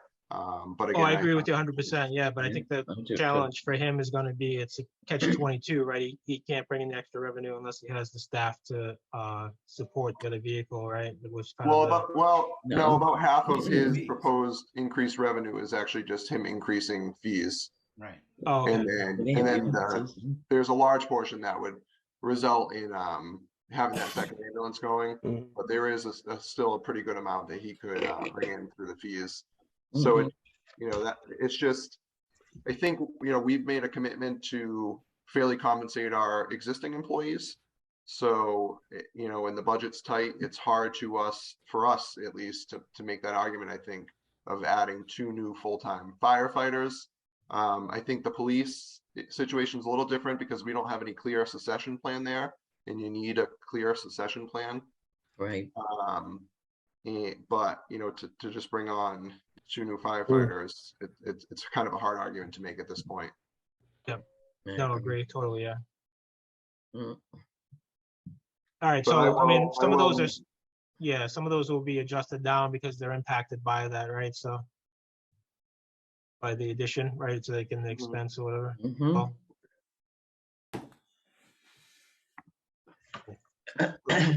Yeah, those were the only ones. Fire, the lieutenant's portion of the police wages, and the COA, and then, you know, schools, but everything else.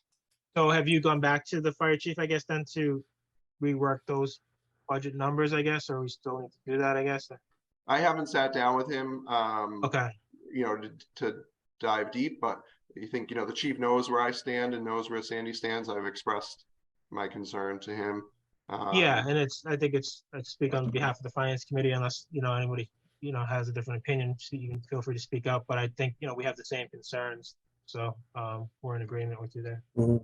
Okay, I'll sit with the chief this coming week and refine these numbers. Okay. All right, so that was it really from the budget, but for the articles, you have that tab in there too, actually? So, yeah, let's see. I think there was, so I know we had the highway one, right? The 2 highway ones, the Mechalak and then the other in there, right? So do we have Yeah, we had the chipper in there as well. the chipper? That's right. Yeah.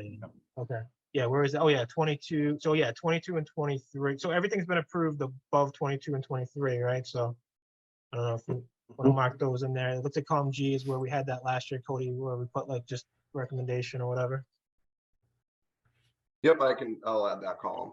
Okay. So 22 and 23 are still open from our recommendation standpoint. I guess 12. do we want to discuss those now? I guess what are folks thinking? I guess on these, the chipper was 69,500, and then the excavator is 132,000. Todd, regarding the wheeled excavator, My only question is, where is that going from? Is it coming and going to the cemetery monies, or is it coming and going to the highway monies? Hmm. Because originally we had it penciled in on the cemetery. Right. So that would be an article and it would be under Steve. Whether it would be a highway article or a cemetery article, it would still be controlled by Steve. Originally, he had said it was to be used in the cemetery because it can maneuver around easier and everything. But he did say there were other uses too. So I'm not sure how he would, where we would put it exactly. Yeah, because the use in the cemetery based on, when I did my visit out there and everything is a smaller percentage compared to the multiple uses of that machine in the highway department. It's really a beneficial tool for the highway department for that kind of money versus the cemetery picking up that kind of 169,000 or whatever that number is, 132,000. Yeah. And the reason why that number came down so much, as Steve said, there is a very generous trade-in on the other machine. Okay, so this number now includes as a trade-in versus selling the other machine? Yes, I don't know if Steve's still on, but yes, he said originally you guys were talking about selling the other machine, but that they were giving such a good trade-in. And I cannot remember how much it was, he said. I believe we were at about 169 last time. Right. And now we're at 132, so we're talking a $37,000 trade-in. I think we will double check that. Yeah, I think we ought to maybe talk I thought about it was that. 157. That's what I had, 150. That's what we had. 157. It says Okay. 132, so. Right, so 157. That's still a substantial amount of money to trade in for a 15-year-old tractor. Right. Yeah, actually, it's about a 22, 23-year-old tractor. But it's in pretty decent shape because it doesn't get much usage. It's low hours on that machine. I thought there was like 159, and that included some attachments he wanted or something. No, I thought it was 157 I got 157. without the attachment. be Those are wrong. things he wanted. Yeah, it was a $25,000 trade-in is what he had told me. And I think that was it. I think that he said there were other attachments that he'd like, but he was going to hold off until maybe the next year or something. Yeah. His quote sheet is at 157, and then he had a 4-in-1 bucket he was looking at for an additional 6,200. Yeah, that's what. On top of the 157. So we're at 132, and that includes the 25,000 trade-in. Right. Okay. Okay. Yeah. Yeah, so I mean, that's a pretty good, I mean, I remember him saying that he thought we'd get a good trade-in value for the other machine, but I think that's definitely more than any of us were fairly expecting, but I guess, which is a good thing, so. So do we want to go ahead and move these and approve them, or? Well, if we think we think there's a need, right? I mean, I think that's one of the challenges, right? Is some of the budgets and the expenditures are getting tight, right? And so is this like a must-have, a nice-to-have, or that kind of thing? Is it a wish list? Right. Yeah. What's the remaining funds below there? Is that 44,000, right? Yeah. So I mean, as you can see, we're pretty much running out of cash here. Something else, right? Mm-hmm. And it is a pretty substantial item. So I'm not saying I'm against it, but just some things I think we need to think of. I guess more important. That's fair. Could you hear me, Todd? Yeah, go ahead. This might be a dumb question, but what would be the option, if we just waited it out until it really had to be replaced, or is that where it's at right now, or do they have to wait till a whole nother budget season? and they would just be out without the machine for a time period. Yep. Yeah, no, that was kind of my point. So I think, so for both the chipper and they have existing equipment. It's both, in both cases, it's just a little bit old and outdated, and there's some limitations, I think, on the chipper right now, just based on the size of it and things of that nature. They'd be going to like a bigger model, which would allow them to do a little bit more. And then on the flip side, I think the wheeled excavator, and correct me if I'm wrong, Frank, is smaller, and then therefore allows them to be a little more nimble in some of the application where they would use it. So It's a low impact compact machine for working in, I believe it was section 6 or section E of the cemetery. Yeah. For lifting the vault lids, and also it can excavate the actual grave. So it has practical there, but personally, my opinion of that machine is that is a good tool for the highway with these ditches that they don't clean because they don't have a machine that can get in there and do that work. Plus it's a labor saving machine when they're running 3 to 4 men or workers on the ditch line work, clean outs and stuff.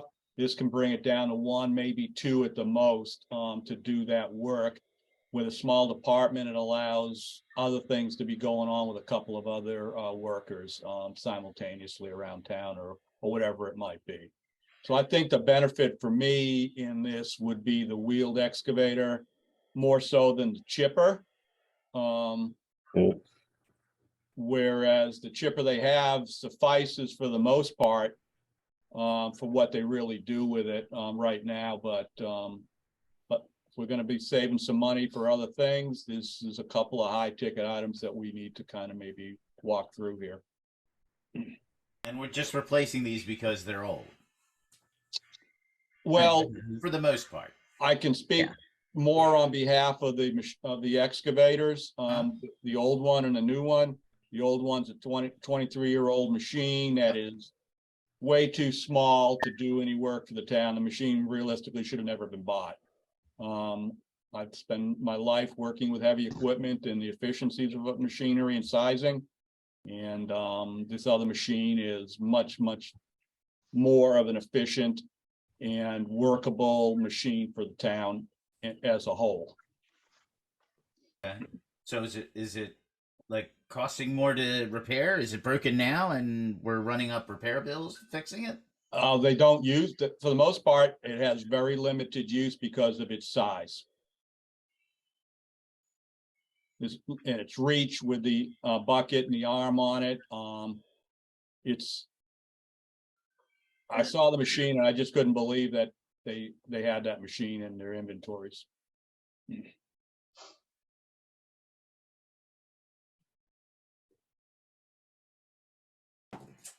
So yeah, so what are the thoughts, I guess, then? It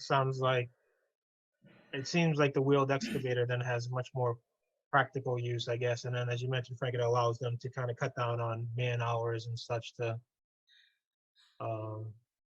as it's being operated, I guess. It gives them much more flexibility with their team over there at the highway department. Okay. And that's just in my conversations with the team members and how they do things in the field on a day-to-day basis. Yeah, it's purely a functionality issue versus a mechanical issue. It's not broken or breaking. It's just that it doesn't really do the job that it was intended for when it was purchased 22, 23 years ago. It doesn't do it as well. They have trouble lifting the vaults up, the covers off the vaults. So it's really not helping cemetery if that's a problem for them. Yeah, the machine can't lift the vaults. It's too small. They have to Right. bring a front end loader. They're too heavy for it. Yeah, now they're down to 4 people doing that work. Right. There. Right, exactly. So it's really a functionality issue. They don't use, like you say, Frank, they don't use it as often as they should because it just, can't do a lot of the jobs. It doesn't have the power to do the things that they really want it to do. And that's why he's trying to get rid of it by trading it out on a new vehicle that will work better for them. Be able to do the jobs a little bit better. Significantly better. The other machine is very inefficient. Right. So it's not a mechanical issue by any means. And Right, based exactly. on the trade-in that we're getting for it, the dealer obviously feels that there's a market for that machine, but it's not in this town. Yeah.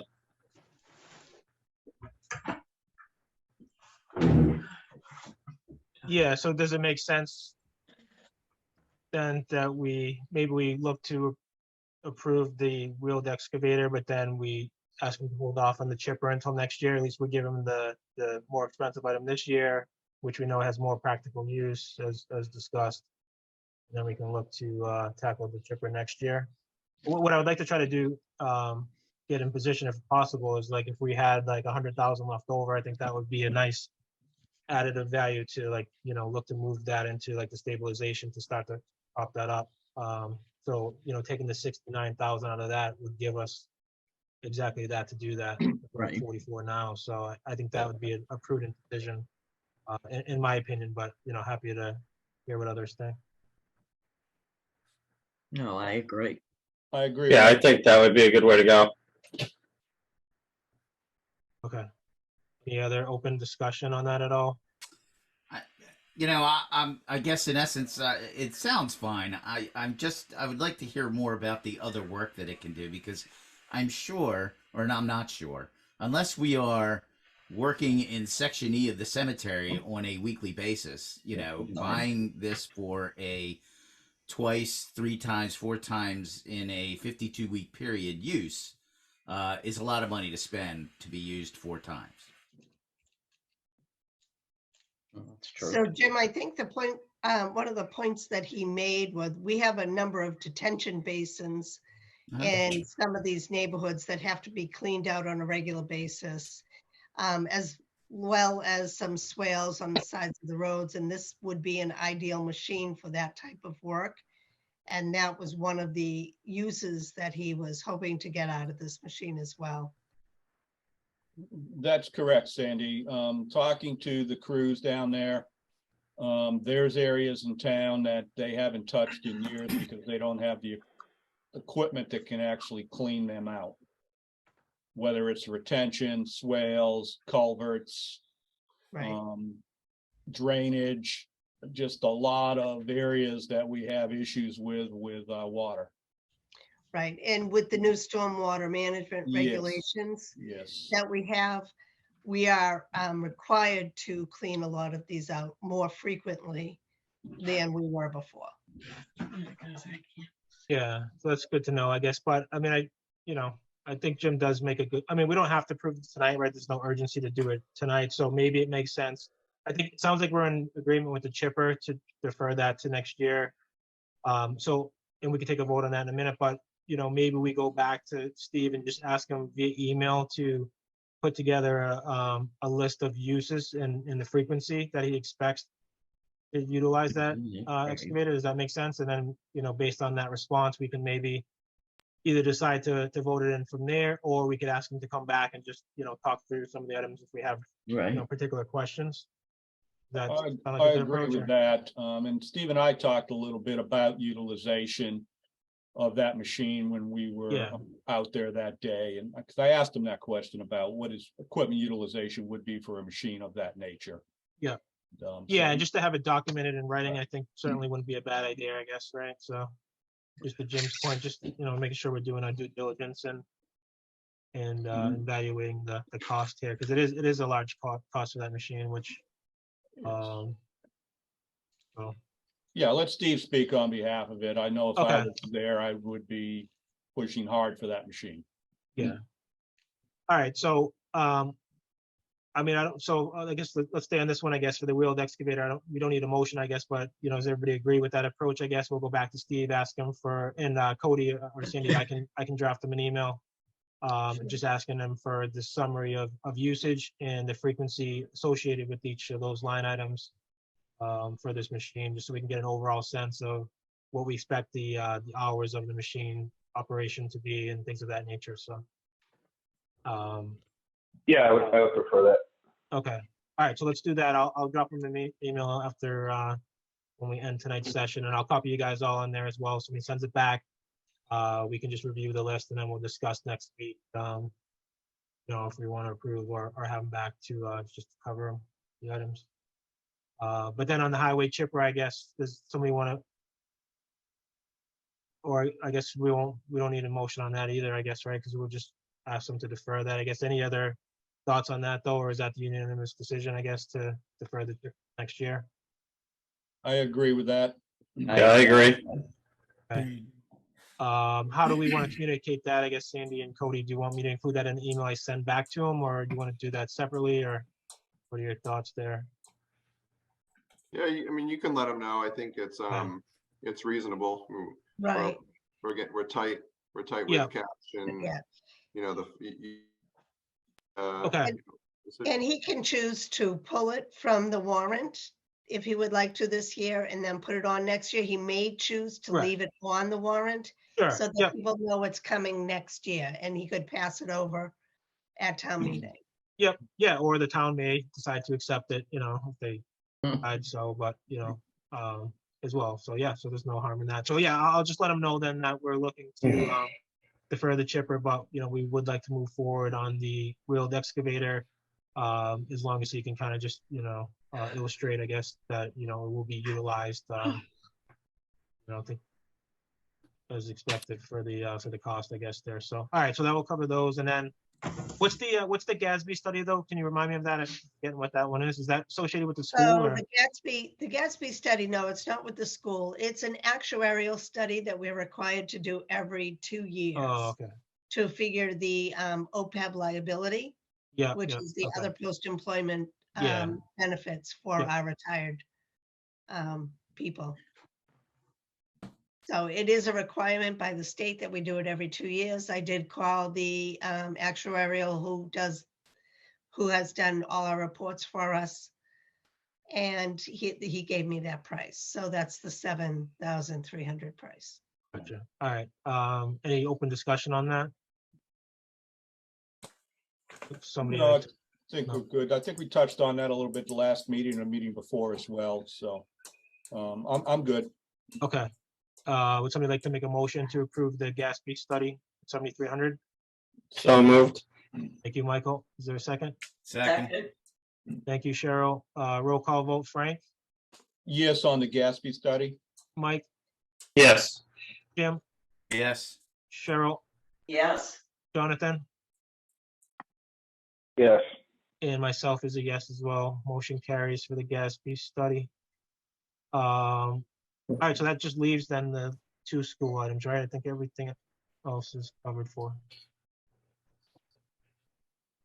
You will need to add an article that that would take whatever is left in free cash and put it into a stabilization fund. Yeah, so can we add an item 30 there?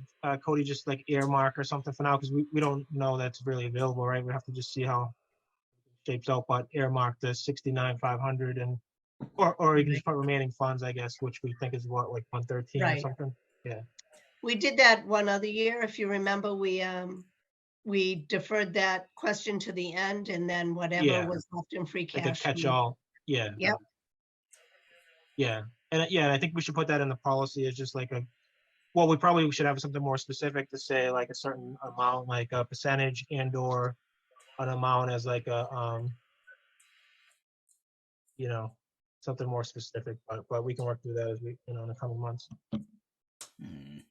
When you say a percentage, Todd, you're talking about if we know we have. Yeah, well, we never know what the $1 million of amount's free gonna be. cash, We ask for 3% or whatever that is for stabilization, or.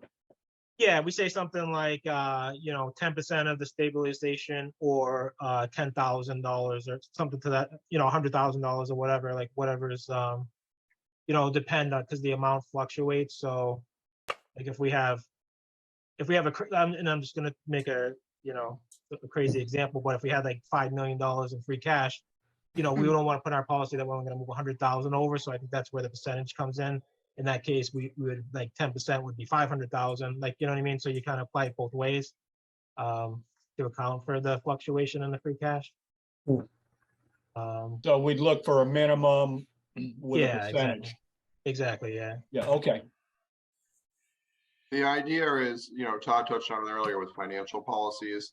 the idea is we'll be before you after town meeting to discuss these and we'll determine a number. So most communities have a financial policy that they maintain a stabilization fund with somewhere between 5 and 10% of their general fund operating revenues. So, you know, we'll set that percentage, then it'll be a goal for us to get to that percentage. It's not going to happen overnight, but basically you set that threshold and we're going to try to get there. And it's good to have, and it also helps with our bond rating. The better, you know, the more you have in your stabilization fund, it's more fondly looked at when you go for your rating. bonding. Yeah. Yeah. Yeah, Is that exactly. something the voters have to approve, Todd? The financial policy, no, it's just something that the town should have in place. So it'd Okay. be, yeah. I mean, you know, all of this is subject to the town's approval, right? So all we're doing is making the recommendations, and then even for all of these, like we recommended them, that doesn't mean the town's gonna approve them, right? So, you know, we're just speaking on behalf of the town up front, I guess, to kind of, you know, vet through some of these items. Which is why it's important, like to Jim's questions of like the details, like, you know, we really should make sure we're doing a good job in that front to really, you know, challenge the request, like, you know. certainly What not to- happens to the free cash that the voters don't approve that's on the warrants here? Where does that money go after town meeting? Does it go, can that be moved into a stabilization fund, or does it go into the general? So that's what this question would do. It would Yeah. move it into a stabilization. If we Okay. didn't have a question like that, we would, an article that would move it to stabilization, it would close out and go into free cash for the following year. For the following year, okay. Yeah. Okay.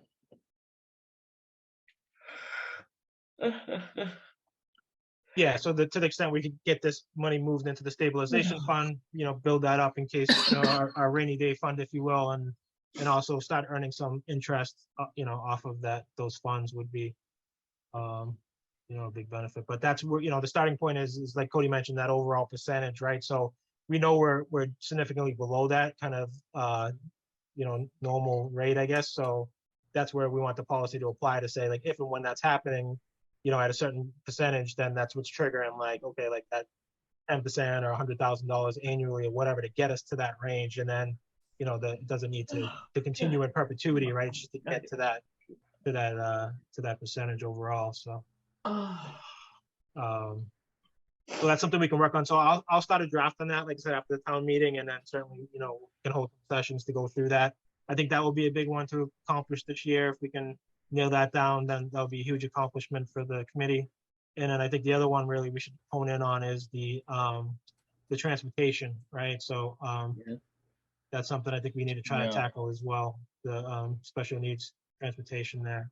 So if we can come out, you know, end of the year with both of those items tackled, I think we will have a very successful year, I would say, so.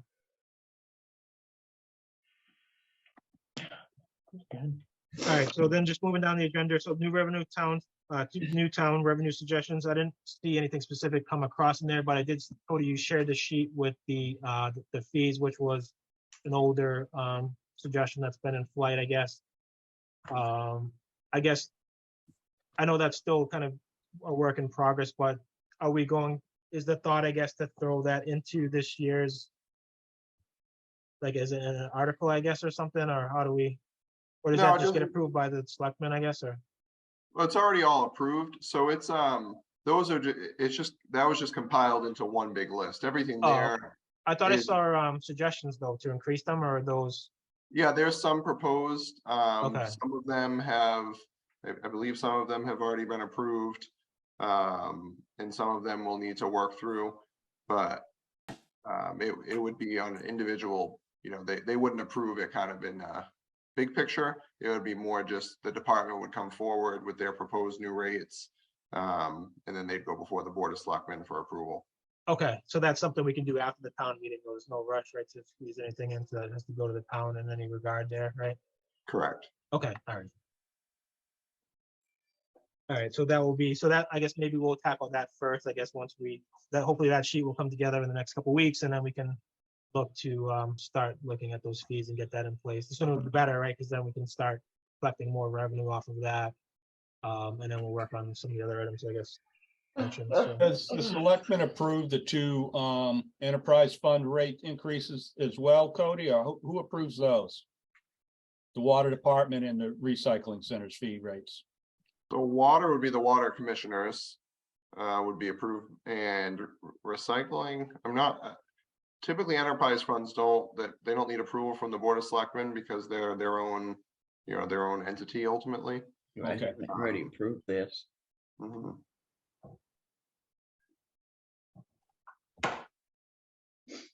All right, so just moving on to the agenda then. So next item is the correspondence. I haven't seen anything come across. Has anybody else seen anything noteworthy? No. Mm. As may arise, anything from the committee additional that you wanted to bring up for tonight? Just that we're going to meet at 7 on Wednesday for the wage and personnel, correct? Yeah, so the next meetings will be, Wednesday, 7 PM in person, joint meeting with the Board of Selectmen and Finance Committee to go through the wage and personnel. I think mainly the lieutenant position, right, Cody, and maybe some other smaller items, I guess. And then next Tuesday will be the Finance Committee at 7 PM, so that just note the date and time change there. And I think that brings us to the end of March, right? So then, and then in April, I guess we'll probably start off on that first Monday. I guess I think it makes sense, and then we'll maybe kind of plan to go weekly, but we might be able to scale that back a bit as we kind of go. So, but we can assess that, I guess. All right. Anything from any public participation from anyone or? So Todd, I did just want to mention that it is customary for the chairman of the Finance Committee to write a letter for for the warrant. So I wanted to put you on notice that we'll be looking for a letter. You have homework. Yes, you can do. read- What's If new? if you have last year's warrant, you could read what Tom did. Okay, yeah, I'll do that. Stuff. Yeah. Okay, yeah, I have a copy of it, so yeah, I'll take a look at that and do that. When do you need that by, I guess? What's my deadline? The warrant is going to print the first week of April, so. Oh, soon. Next week. Next meeting. That's why I mentioned it. So, I mean, realistically, you can get it to me by Wednesday, the 5th, April 5th. You're good. We're sending the warrant out the end of that week for print. Gotcha. Okay, So- all right, yeah, I'll get it to you in time, yeah. So that brings up the other point too. Typically, the Finance Committee will make recommendations or hold off recommendations for the articles in the warrant. So that would need to be on you could do it on the 3rd if you're going to meet on the 3rd, April 3rd. As long as it's before the end of that week, we'll send out the warrant and we can go over it in a meeting and you'd vote on the articles as far as your recommendations. On which articles though? We've done that. Actually, Every article, the finance. Yeah. Even though we just did though from the spreadsheet, I guess? Well, those are just the financial kind of articles, the finance. Oh, committee I see what you're saying. Okay, Yeah, yeah, we that's have where I was to confused. read it. Okay, Yeah. all right, gotcha. I'm with you now. Yeah, sorry. All right. All right, yeah, that's fine. So actually, what said April 3rd, I guess? Yeah, Mhm. That's the first Monday, right? I'm just trying to pull up my calendar real quick. It is, yeah. it is. Yeah. Okay. Monday, April 3rd. All right. Okay, so yeah, we can do that. That'll be a long meeting, I'm assuming then. I don't know. The warrant's looking short this year, Frank. I think this is going to be your quickest town meeting in Halifax history. I haven't had one yet, so. Well, you haven't had me here, Cheryl. There you go. Oh, New challenge, sheriff in town. challenge. True. Okay. All right, I'm putting a buck on Cody.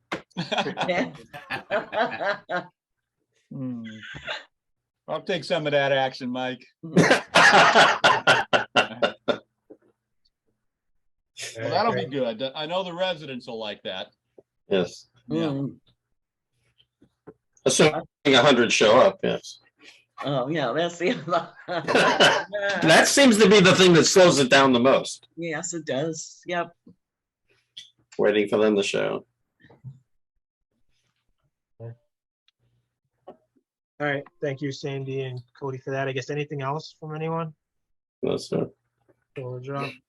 Okay, all right, so yeah, we have the school. So next Tuesday, again, we have the school and then the COA. And I think that's really it for the agenda. If anything else pops up, let me know. But I think next Tuesday's meeting should be relatively short, I guess, unless there's something else we want to try to squeeze in on the back. And then obviously the school budget review will take us some time. Are but we Zooming or we're meeting in person next Oh, month, next Tuesday? Tuesday will be Zoom, yeah. Okay. Wednesday, the wage and personnel is on site, obviously. And Right. then the Tuesday, finance committee will be Zoom, just like normal. So Okay. we'll share the agenda with, what is it, Christine and Paula, I forget the other woman's name, apology. We'll share it. I'm sorry, Jill. what was it? Jill. Yeah. Jill Pruitt, I was thinking Pete Yeah. something. That's why I got, oh, yeah. So anyways, yeah, we'll share the agenda with them. Sandy already circulated an email to loop them in, so it sounds like they're good to go for that Okay. 7:05 slot. So we'll get them in right away. We'll just approve the minutes and then we'll jump right into their budgets, and then we'll just transition from there into their articles, the 2 articles that they're requesting. So Any word on extending the Zoom meetings past the 29th of March? I haven't seen anything. Cody or Sandy, I you haven't guys? heard. They, I think it was the Senate, has put forward, nothing's passed, but a bill's been put forward to extend it.